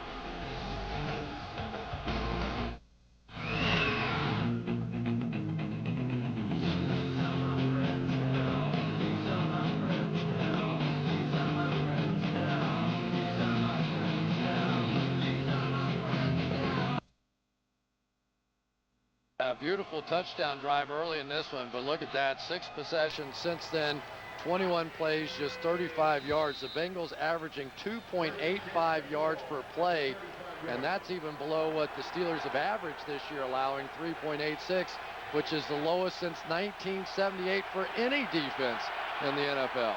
Fitzpatrick just 5 for his last 12 for 22 yards. He'll throw on first down. Nowhere close to Hushmanzada.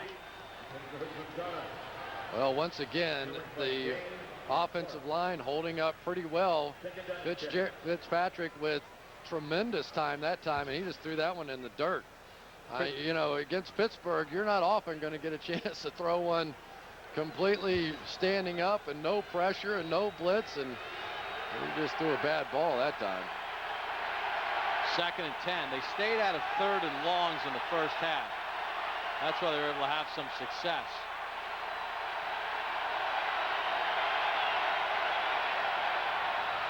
Fitzpatrick batted down at the line.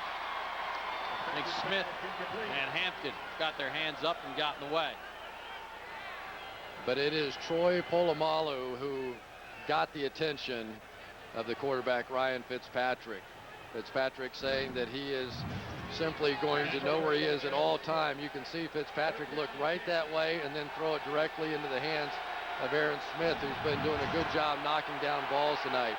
Polamalu, though, just one of the great difference makers in the NFL. Another 3rd and long now for Cincinnati. Their 3 conversions were all 6 yards or less. Fitzpatrick gets some time trying to find Hushmanzada in traffic. He wants a flag, but he's not getting one. And he is all over the back judge. And I think he's saying that William Gay grabbed his face mask coming out of the break. Let's take a look. Sure did. Got away with it. And he grabbed me right by the face mask, and you were right, TJ. Larson on the punt. Moore, the 37-yard line. Brad St. Louis on the tackle. Well, Sunday is game day on NFL Network. Don't miss NFL Game Day highlights for the best highlights, on-field interviews, much more. Post-game reaction from all around the league and expert analysis with Booch, Prime, Rich Eisen. NFL Game Day highlights, 7:30 Eastern, only on NFL Network. Never an easy day playing quarterback against the Pittsburgh Steelers, but you have to make the plays when they're there. We've seen drop passes, we've seen missed throws, we've missed opportunities, dropped interceptions, and that's what you have to do against the Steelers. They're not going to give you much, but when they do give you one, you have to take advantage, and the Bengals have not. Momentum turning plays. Moore gets across the 40-yard line, made something out of nothing, and picked up 5. Well, typically, under the old Pittsburgh Steelers, the way I think of them still to this day, this is sort of grinded out time. You know, nobody could milk the clock better than the Steelers. They get a lead, they go on a long drive, they run a lot of time off the clock, they play in behind a big, strong offensive line with a big, strong back. But now it's not always that way. Now it's a little more Ben Roethlisberger.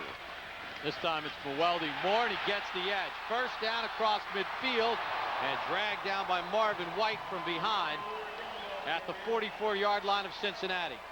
Gain of 15. Well, we are seeing the impact of Heath Miller on the edge now. Having the tight end back, they're going to start getting some blocks right here down And they talked about how significant it was to have their blocking tight end back in the game once again. It brings back into play plays that they couldn't put in the playbook without him.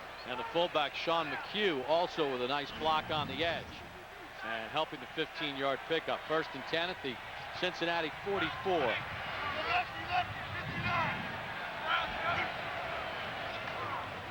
Moore again, and this time Brandon Johnson drops him for a loss of a couple.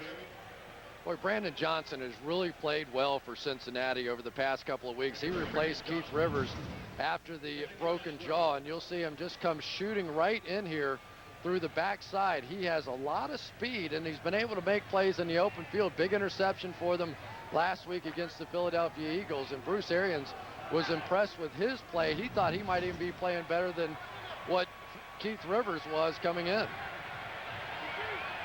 Johnson in his 3rd year out of Louisville. Miller in motion, comes set.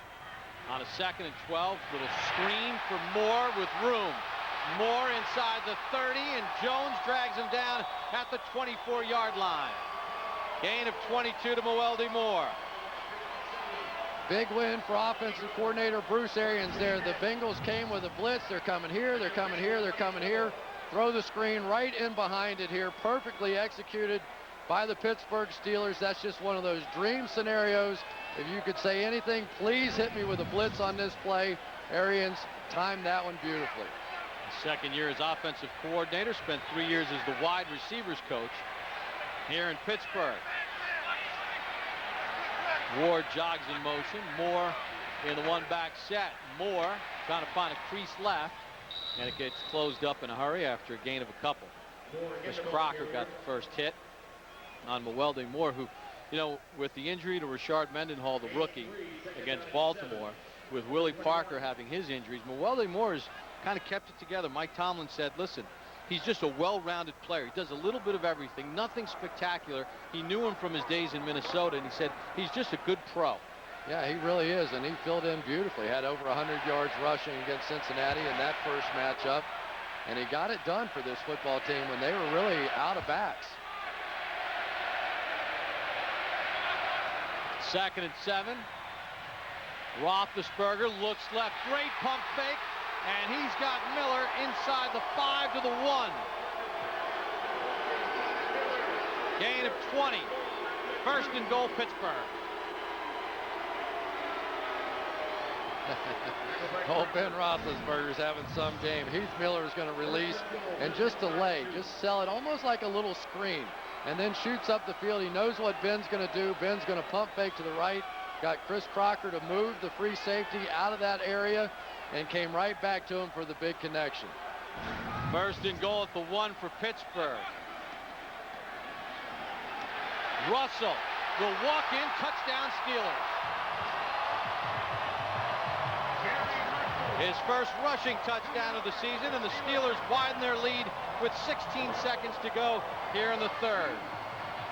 Maybe Steeler football isn't dead after all. That was an old-time, feel-good Pittsburgh Steeler, terrible towel waving kind of drive right there.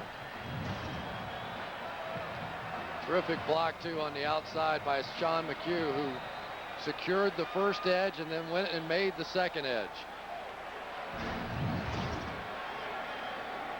So Gary Russell scores from a yard out. Jeff Reed on for the extra point. Ernster to hold. Cap a 64-yard drive. And with 16 seconds to go in the 3rd quarter, the Steelers now lead it 20-7. Screen to Moelde Moore, big play. 2nd and 12. They got positive yards back. The pass to Heath Miller.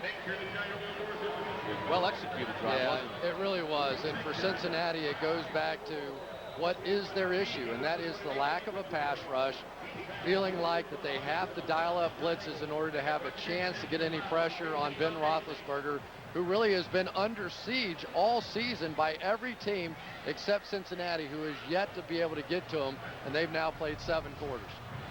Take a look at the scoring drive. 7 plays, 64 yards. The Moelde Moore 22-yard screen play, then the Miller catch to the 2-yard line, and then Moore runs it in.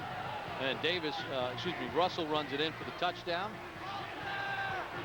You know, talking to Ben Roethlisberger, one of the things that he was saying was that what an advantage it is to play quarterback when it's snowing and the field's messy and those defensive linemen can't use their speed moves. You know, now all of a sudden these bigger, a little bit slower offensive linemen from Pittsburgh, they don't have to deal with all those double moves and quick moves and different things that you'll see out of defensive linemen. They just simply can stand there and use their strength, which is their greatest asset. And this is a Steelers team that's given up 35 sacks coming into the game, and Cincinnati has not gotten a sniff.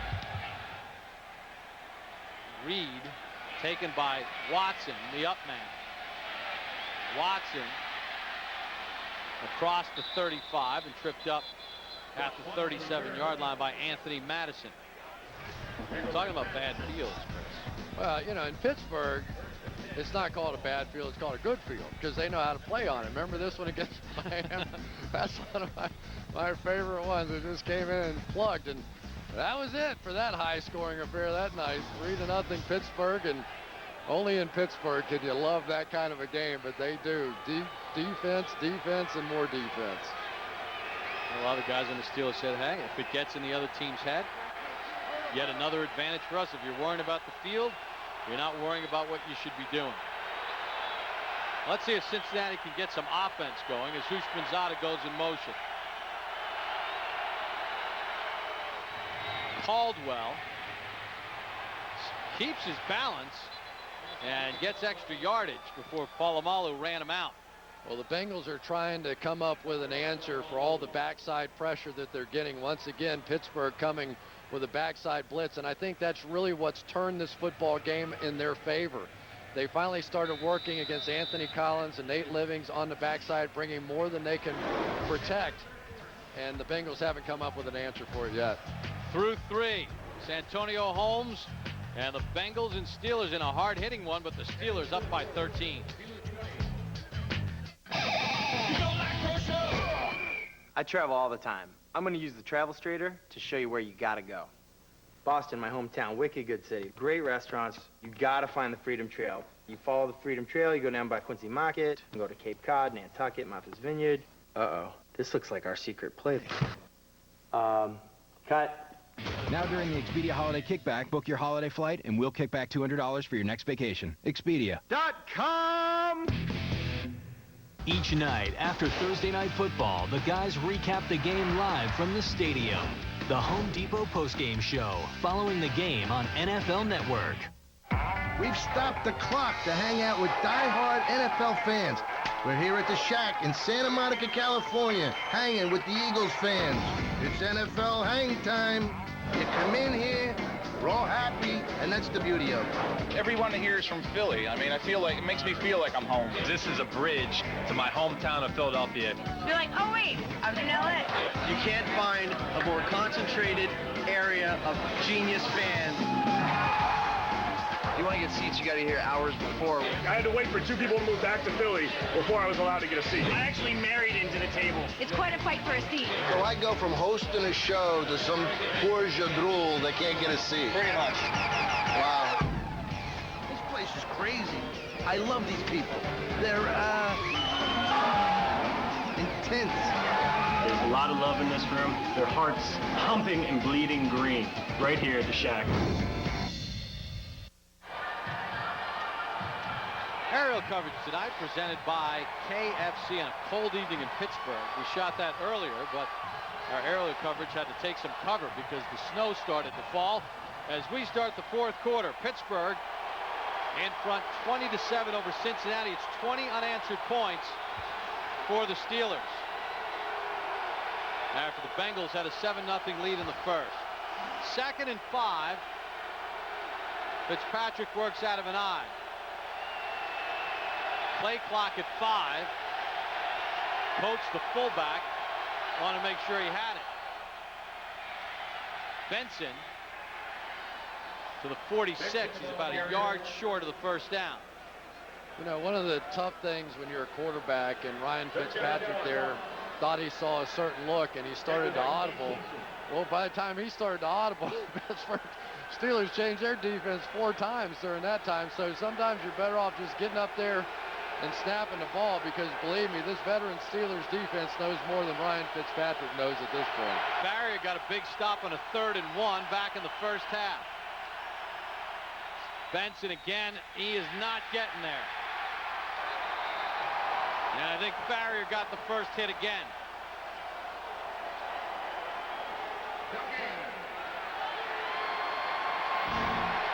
The interior defense has been so tough for the Pittsburgh Steelers. First it's Farrier, and then it's going to be cleaned up by Brett Kiesel. And they are taking the running backs and driving them backwards. They do not allow you to fall forward in short yardage situations, and it has simply been the difference. 2nd, 3rd, and 1 stop. Larson, toppling punt. Yell scattered, nearly hit William Gay, but it comes to rest at the 20-yard line. That's the Bengals' best play. Try it again. Well, Roethlisberger likes it. He's up by 13. Why let heartburn stop you when you can stop heartburn? The Motorola Rocker E8. One touch from talk to music. Back in Pittsburgh, the Steelers with a 20-7 lead. Cincinnati on their last 4 offensive possessions, 4 3-and-outs. Their last first down came at 10:07 of the 2nd quarter. 1st and 10 for Pittsburgh from their own 20. Welding Moore gets nothing, maybe a half yard. Jonathan Fanene on the tackle. Well, we talked about how good the Pittsburgh Steelers are over the years. Mike Tomlin wants a face mask call. Not happy with the officials for the 2nd straight week, yeah. I think would be safe to say. But we're talking about an injured player is what we're going to talk about right now. Is that Fanene down? Now Gathers and Rucker, the starting ends, both have been knocked out of the game with left knee injuries. Lamar Odom, the normal starting right end, was not even active. Now Fanene shaken up. He'll walk off.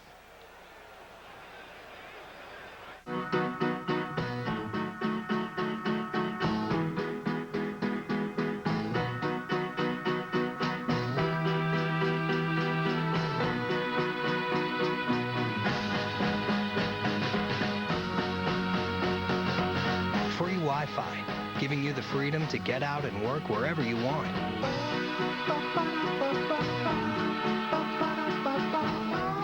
Free Wi-Fi at Courtyard. It's a new stay.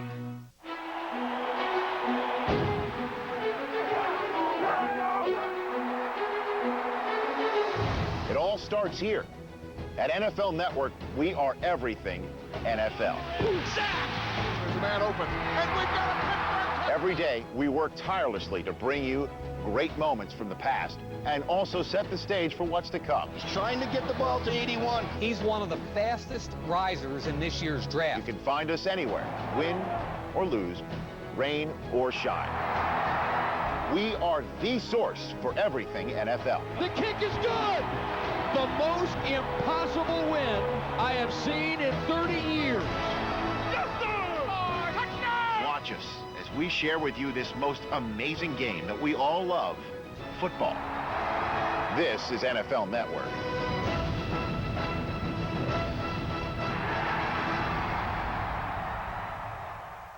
On the next episode of Thursday Night Football, Kurt Warner and the Cardinals clash with Donovan McNabb and the Eagles. When all you want is football, there's a place that has it all. NFL Network's Thursday Night Football. Cardinals-Eagles, next Thursday at 8. John Fanene shaken up on the last play. Looked like he had a pretty good piece of the face mask.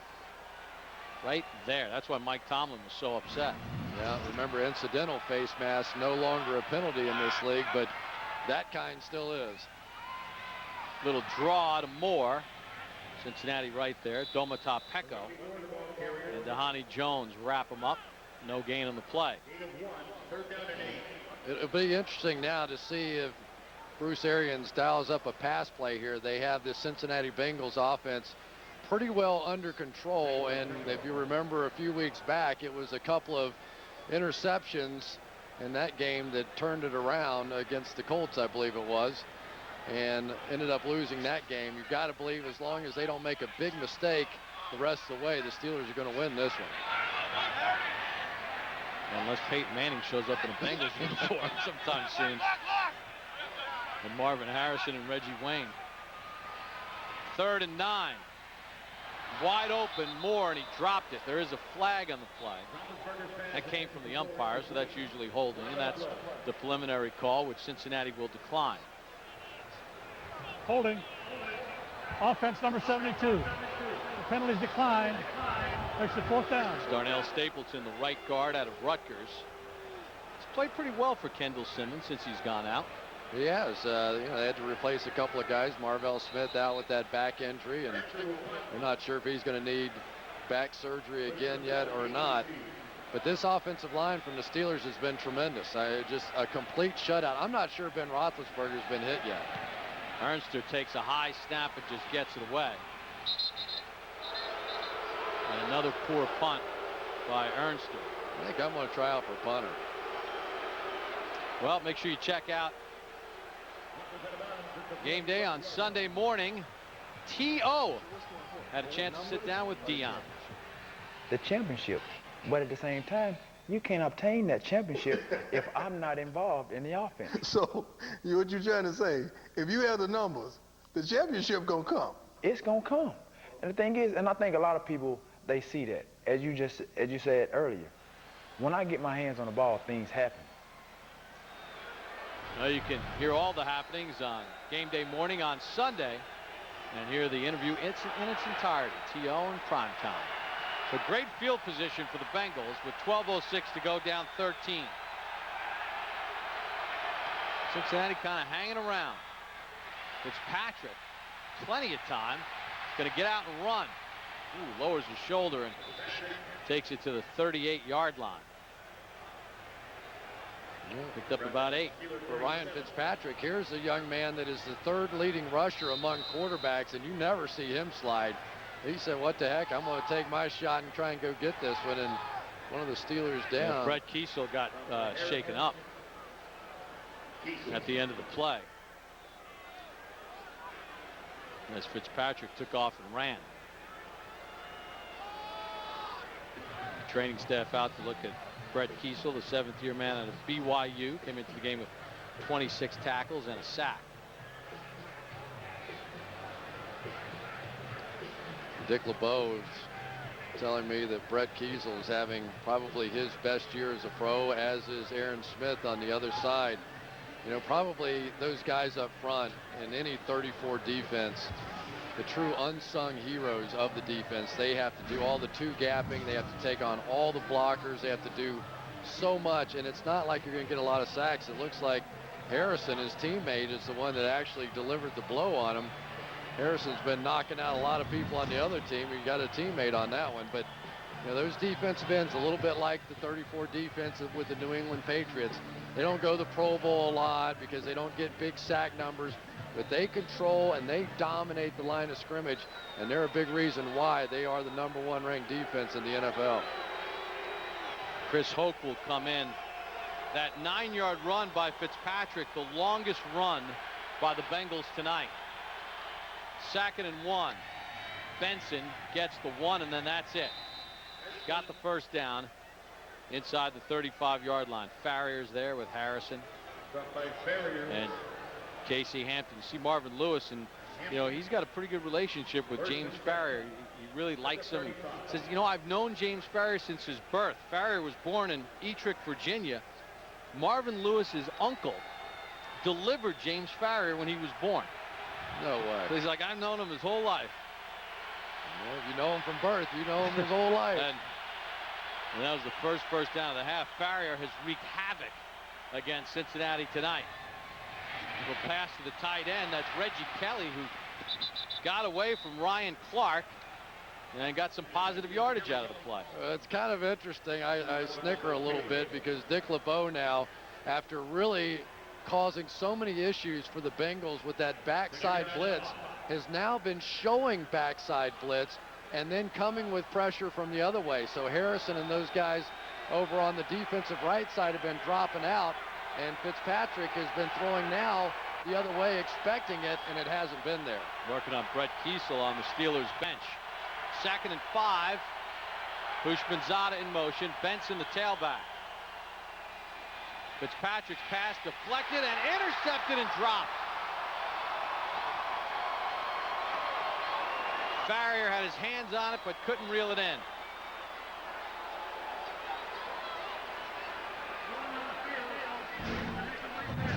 Ruling on the field, an incomplete pass. Tipped by Smith. That's his 3rd pass blocked. You know, this is pretty interesting. Did he catch this, control it, and then get it stripped out of his hands? I'm not so sure that's not a catch, an interception, and then a fumble recovery. Goes right off the bicep of Smith. Let's see if he controls this thing. Well, the ball's kind of moving. Yeah, he never did really have complete control of it, did he? And Kelly knocked it out. Reggie Kelly, the tight end. The ruling on the field was an incomplete pass. I think they got that one right. Chris Perry is checked in. Cincinnati needs points. 3rd and 5. Utek is going to get called for a penalty as Perry gets the first down. Ben Utek, the tight end, came in motion, but he turned upfield. So this one's coming back.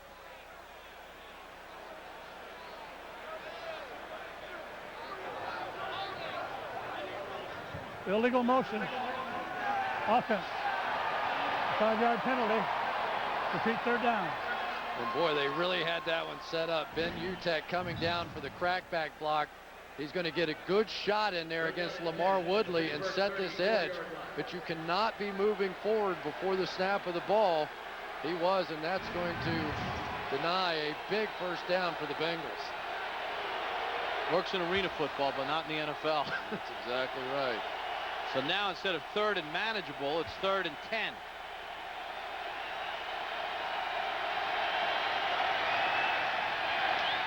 Steelers on a blitz. Caldwell's got the catch.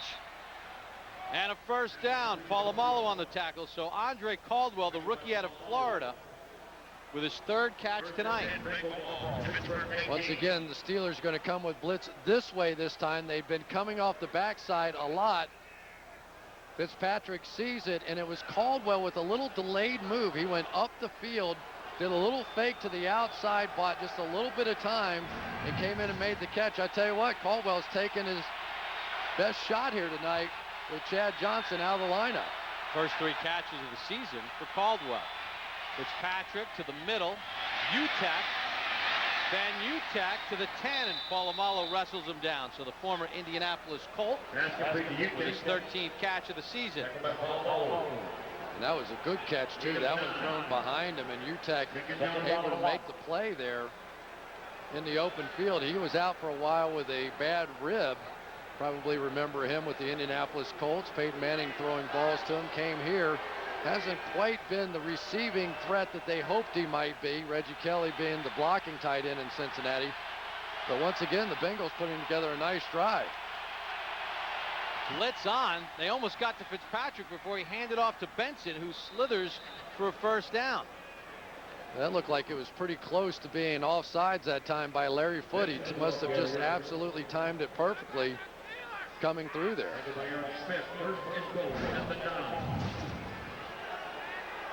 Wow. Yep, just before the snap of the football came in there.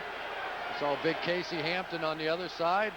Created the void, and they're lucky to get that handoff off. But now the Bengals with a 1st and goal. Yeah, Reggie Kelly made a nice block, so Foot couldn't tackle Fitzpatrick before he handed off.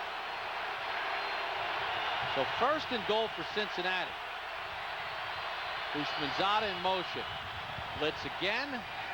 And that one errant, intended for Caldwell. Ike Taylor on the coverage. You just have to wonder how many quick outs Ryan Fitzpatrick has thrown to Andre Caldwell. Once again, with no Chad Johnson here, the timing, the normal practice procedure, everything that goes into this now comes into play, because that was a wide open route that time. Fitzpatrick simply missed that when they had the blitz picked up. Should have had something out of that pass. Steelers with 1 sack tonight. Houshmandzadeh does not have a catch in the 2nd half. Play clock down to 3 on 2nd and goal. It'll draw to Benson. Doesn't fool anybody. Travis Kurski got the first hit. So it'll set up 3rd and goal with 7:25 to go. Chris down 13. You know, is this almost 4-down territory when you look at the clock and the down 13 points? I mean, if you kick 3, can you expect to get 2 more possessions back against Pittsburgh? You know, I think you have to analyze who you're playing against, and against the #1 ranked defense, you could be right. They could be going for this here.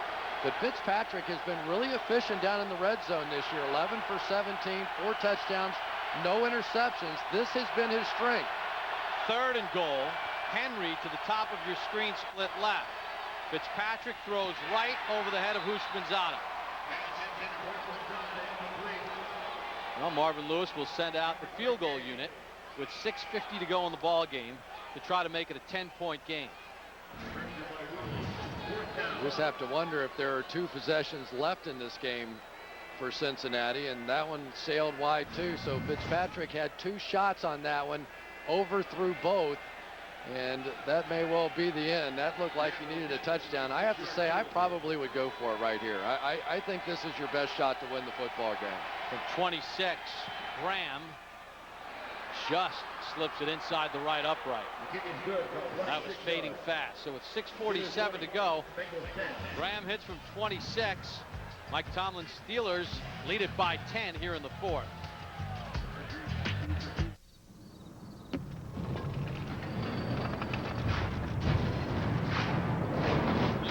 It's all coming down to a kick. A 40-yard field goal attempt to try to win it. Ball down, kick on the way. It is good. It's good. It's good. And that's it, folks. Now, for the first time, you can watch every NFL Network game live on your phone. Get the new NFL Mobile Live free with any data plan. Only from Sprint. Only on the Now Network. When the moment is right, Cialis gives men with erectile dysfunction options so they can be ready. 36-hour Cialis or Cialis for daily use. Cialis for daily use is a clinically proven low-dose tablet for ED you take every day, so you can be ready anytime the moment is right. Or there's the option of 36-hour Cialis.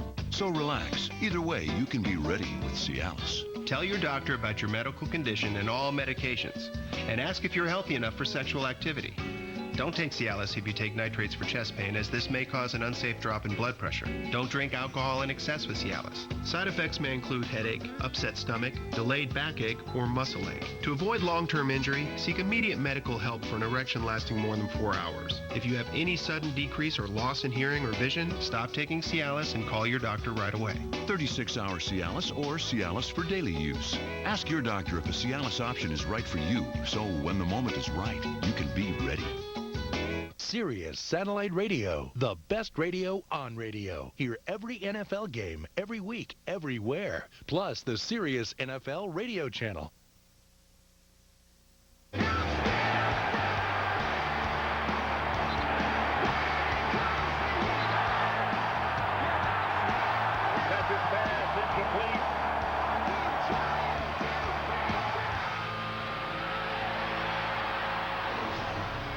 Back in Pittsburgh, Marvin Lewis, a Fort Cherry High School football player in McDonald, Pennsylvania, a little southwest of Pittsburgh. Spent 4 years as linebackers coach with the Pittsburgh Steelers. His squad down by 10.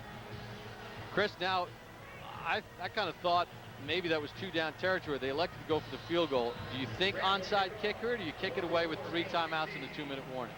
Well, if you're kicking the field goal, I assume you're thinking your defense is going to make a play, but to me, that's a stretch against the Steelers in this situation. Welding Moore from inside his own 5. Moore bounces across the 25 to the 27-yard line. Darrell Blackstock on the tackle. Because, you know, let's talk about it. Because essentially now you need 2 scores in order to at least tie this football game. If you go for it on 4th down there and say you don't make it, you still need 2 scores. Now they have to be 2 touchdowns. But you back the Steelers up to the 7-yard line. Now their entire play calling has to be a little different, a little more cautious. Instead, you take the field goal, they're out to the 27, and it's a much more comfortable situation. Fanene back in for Cincinnati. He was shaken up in the last possession. Moore dropped by Pecco. You know, they've done a pretty good job of controlling the running game. Pittsburgh with 84, 85 yards on the ground in this game, and we have not seen Willie Parker. It's been Welding Moore here. Yeah, and this has been the strength of this Bengals team. And really the weakness has been the lack of a pass rush. So now, as has been the case with Ben Roethlisberger in the past, you tend to put it in his hands, maybe spread it out a little bit and let him go to work. Moore wanted a face mask on Peckham. So 2nd and 10. Miller in motion. They give it this time to Roethlisberger. Great play fake. Thornton and Pecco chasing him, and he finds Miller, who drops it after he was hammered by Brandon Johnson. A heck of a play fake by Roethlisberger.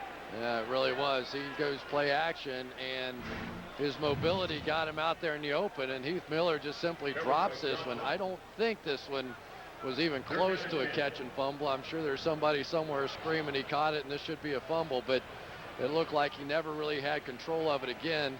Just as he's taking the hit there, the ball comes out, clearly an incompletion. This is a huge play for Cincinnati if they really want to get back in it with 5:51 to go. 3rd and 10 for the Steelers.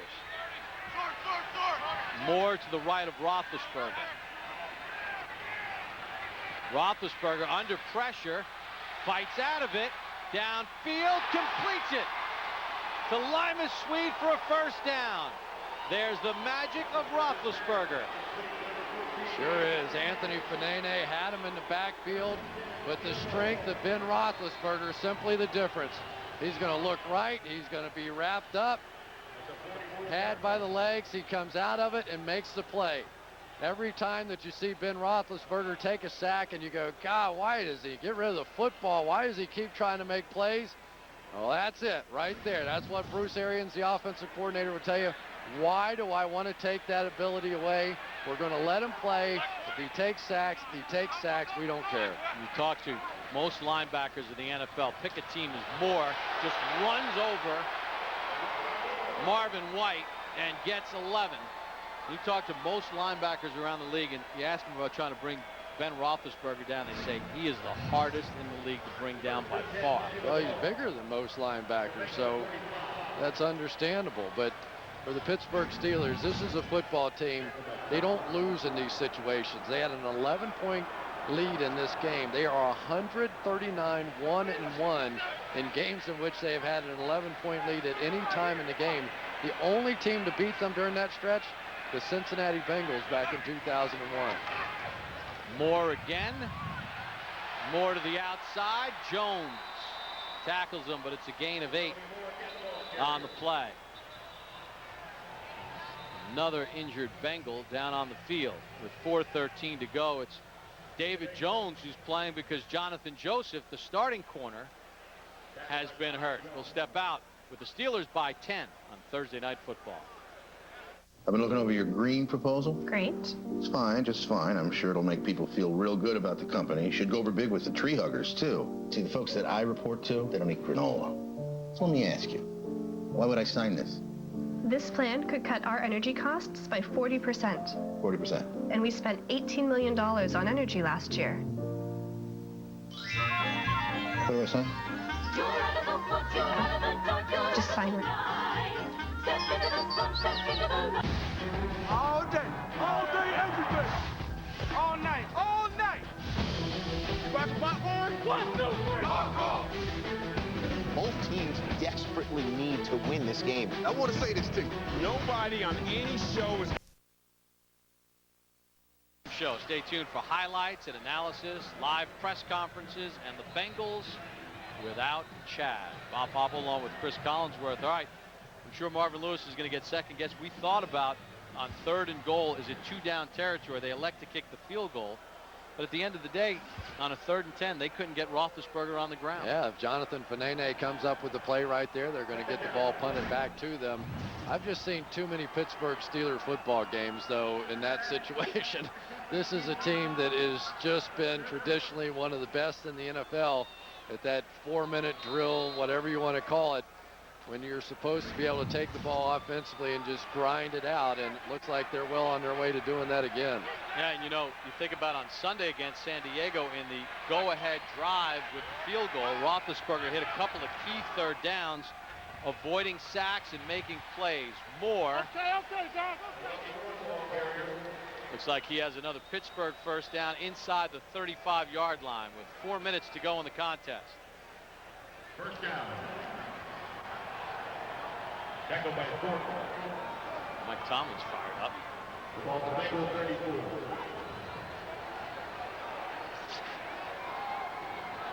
Pittsburgh over the century mark in rushing.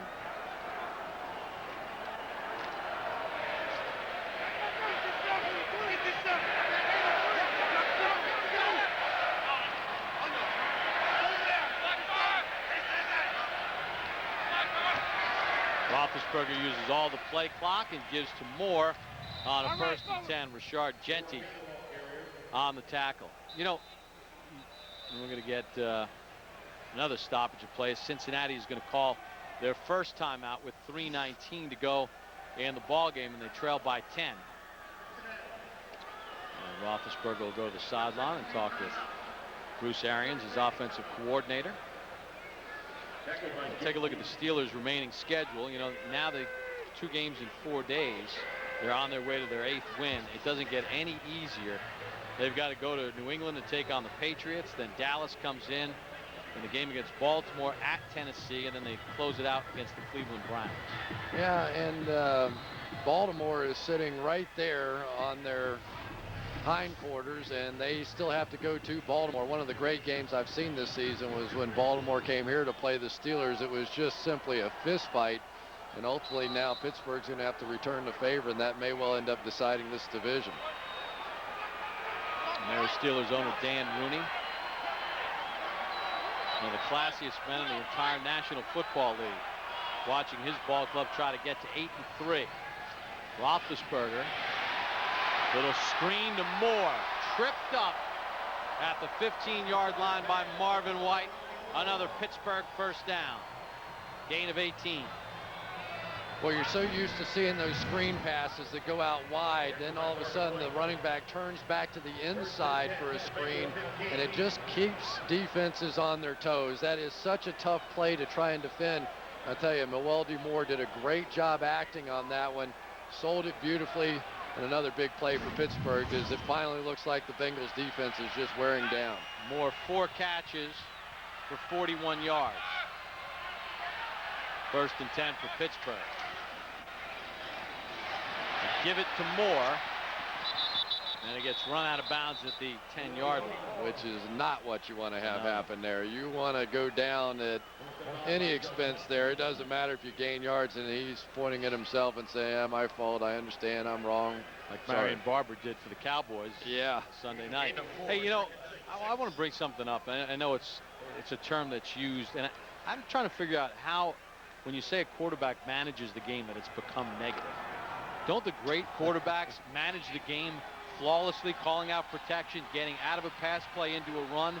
What Roethlisberger does with his team, isn't that the ultimate compliment?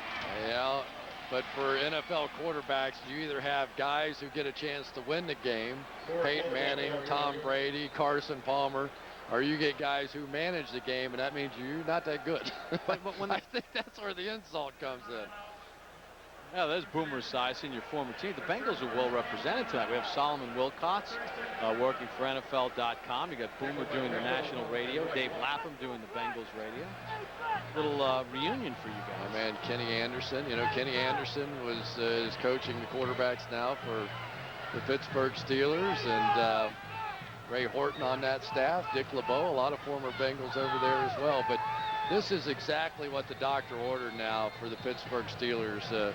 This kind of a win in this fashion. You know, I mean, there were all kinds of questions this week about, have they abandoned Steeler football? Can they still grind it out in bad weather? Can they go into that 4-minute offense the way that they could? Can Ben manage the game and not turn it over in key situations? Well, the answer has been yes, yes, yes, yes, yes. Across the board, this is perfectly done. Back to that managing thing again. He managed the game. Yeah. I think the best ones manage it the best. 3rd and 3. Cincinnati out of timeouts. Roethlisberger is going to run it. First down, reaches for the goal line. No signal yet. They say he's down just short. The knee hit inside the 1. Well, it actually plays to the Steelers' advantage. Now we get a touchdown. Yeah, they really would have been better off having the ball placed at the 1, but He stretched it out. The knee came down close, but it did look like the ball was across the line. And Ben Roethlisberger with an exclamation point on the end of this night. He has done everything right this evening and has simply been the difference in this one. You know, it's a touchdown. As the knee was hitting, he reached the football, and all it has to do is break that front part of the goal line. You break the plane, and it's 6. Too big, too strong. Once again, the Pittsburgh Steelers out-muscle, out-tough, out-hit the Cincinnati Bengals. We've seen this act before. And Ben Roethlisberger well on his way to regular season win number 47. Ooh, tough snap. Ernster did a nice job to get it down, and Reed knocks it through. So with 2:15 to go, Roethlisberger's second rushing touchdown of the season. And the Steelers now widen their lead to 27-10. Well, this is what makes him different. Not only can he beat you with his arm, but he has the strength to pull out of what would have been a sack to start this drive and would have forced a punt, and the agility to run the football in for the touchdown at the end of the drive. Just a perfectly executed 4-minute offense by the Pittsburgh Steelers, as they have done so many times in the past. They do it again. And boy, I tell you, when you look at Ben Roethlisberger, a 90 quarterback rating for his career, and you say, okay, well, what does that mean? Well, the top quarterbacks in NFL history have been Steve Young, Kurt Warner, Peyton Manning, Tom Brady, Joe Montana, and then Ben Roethlisberger. Pretty select company right there. Yeah, again, the names, when you're listed with those kind of guys, you know it's special. And Roethlisberger's been special. We're giving him the win tonight. We project Roethlisberger to be our winner, and it would be 47th career win. Most wins as a starting quarterback in the first 5 seasons. And you have to think he's going to be at the top of that list by the time this is said and done this season, as long as they continue to play defense and stay healthy the way that they are. But we've seen over the past couple of years now teams who get hot at the end of the season, you know, is really what decides it. The Pittsburgh Steelers, when they went on their run, they were a number 6 seed, got hot in the playoffs. The New York Giants a season ago, coming out of the wild card round, they went on to win the Super Bowl. Indy 2 years ago. Remember the last game of the regular season, they gave up 300 yards rushing to Jacksonville, and they turned it all around in the postseason. Absolutely.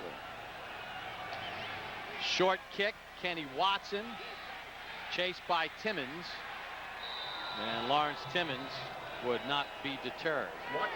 So we take a look at the AFC playoff picture right now. The Steelers on their way to 8-3. Baltimore has a big game on Sunday at home against Philadelphia as they try to at least keep pace and stay within striking distance.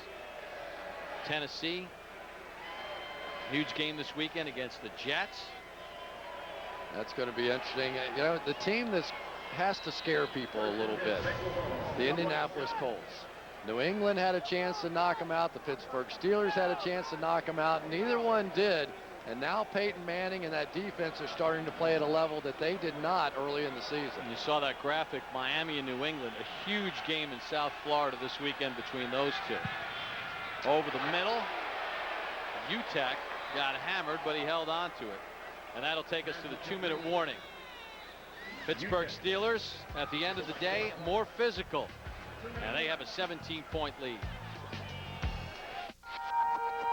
What happens when you grant a wish?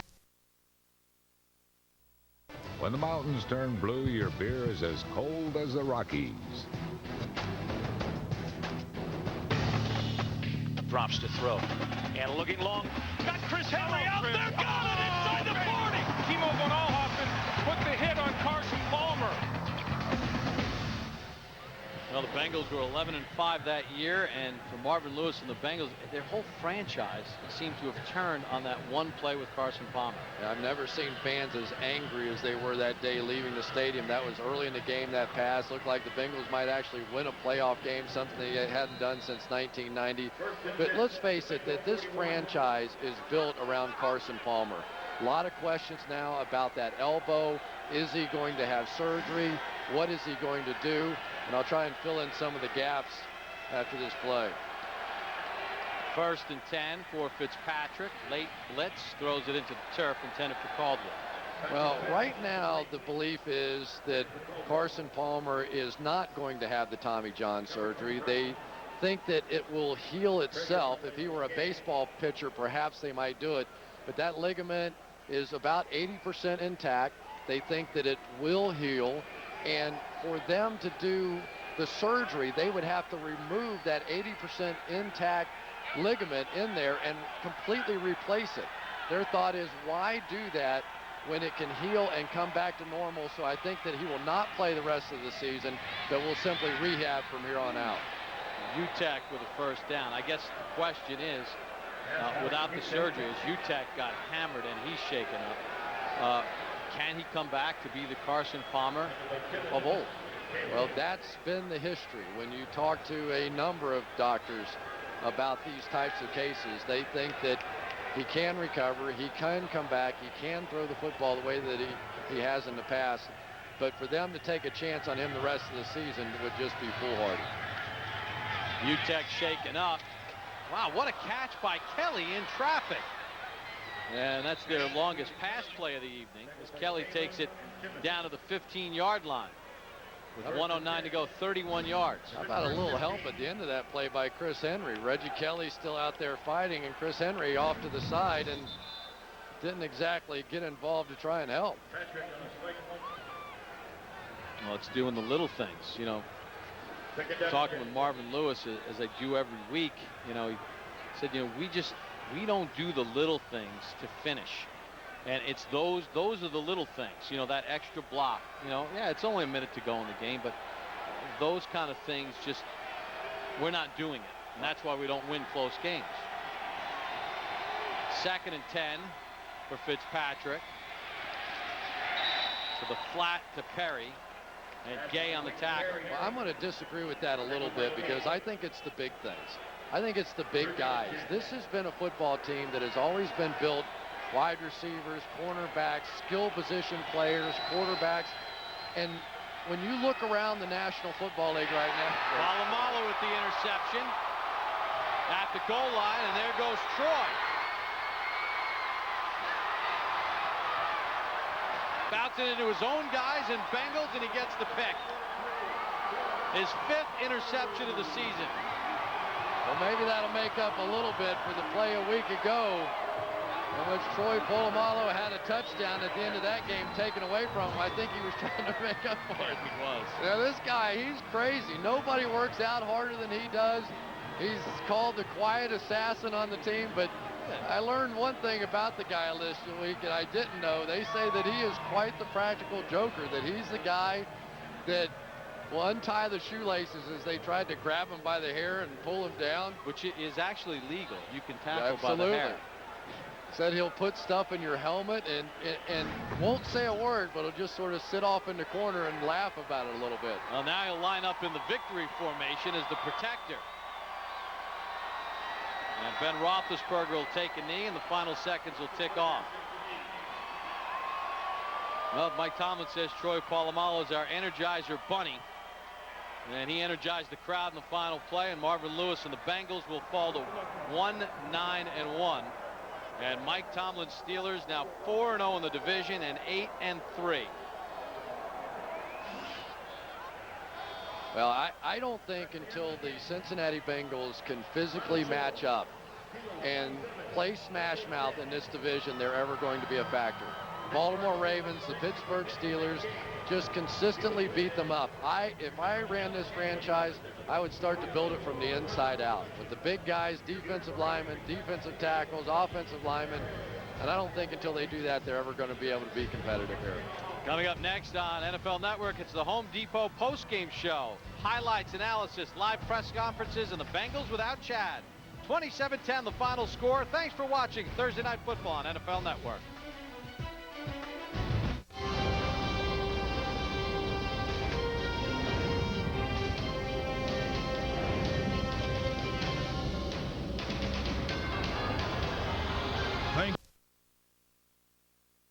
Interceptions with only 3 days of preparation. How are you able to take your game to the next level? I'd say, well, you got to give everybody on offense a lot of credit. Short week, We came out here, we executed pretty well, at least without seeing the tape so far.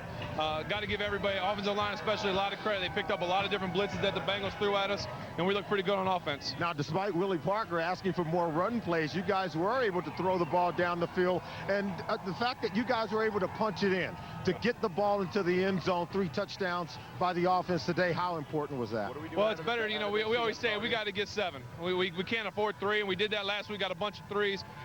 We got to get in the end zone, did a great job of it tonight. Receivers caught balls in this wind. I was throwing a lot of sliders out there, and they did a good job of catching the ball, and really proud of the way when we get to the red zone, we got to put it in. Real tough turnaround, but now you guys have 10 days rest. What do you do with your time, and what's the next step for this football team? You know what, get healthy, get away from football for a couple days, and just relax, get our mind right to come back for a tough stretch of football.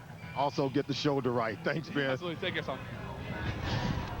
So what has been right in the last couple games has been Ben Roethlisberger, shoulder or not. The previous, in the last 5 games, the first 3, 1 touchdown, 8 interceptions. The last 2, he has turned it around. More efficiency, more passing yards, and obviously more wins. And Warren Sapp, this is the type of Ben Roethlisberger the Steelers need to go down the stretch. I mean, they're at the Patriots, and then the Dallas Cowboys come here.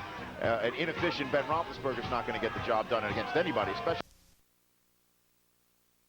All up from there for the black and gold. The AFC North leading Steelers are now 8-3, sitting at home for the rest of the weekend while everyone else tries to match that mark. And Super Bowl 40 MVP Hines Ward now joins us smartly, not outside, but in the bowels of Heinz Field. Hines, it seemed that the team came out a little bit sluggish tonight. Is that because of a short week and perhaps it's difficult to get up for a 1-8-1 opponent in the cold and the snow? Yeah, it is a little bit. I mean, it was a short week, and you know, a lot of guys during the week, we really didn't get a chance to practice. There was just a lot of walkthroughs going on, and we started to get into a rhythm, and I think, you know, we went out and drove the ball down there pretty well, and then when we got down there, he scored the end zone. I think that got us going. So a lot of that had to do with the short week. Hines, I want to know, it's Marsh. I want to know, coming into this game, a lot was said about the hit on Keith Rivers. I'm sure you weren't worried about it, but were you surprised that after all the fines that they didn't go back and look at that one and try to pull something on you?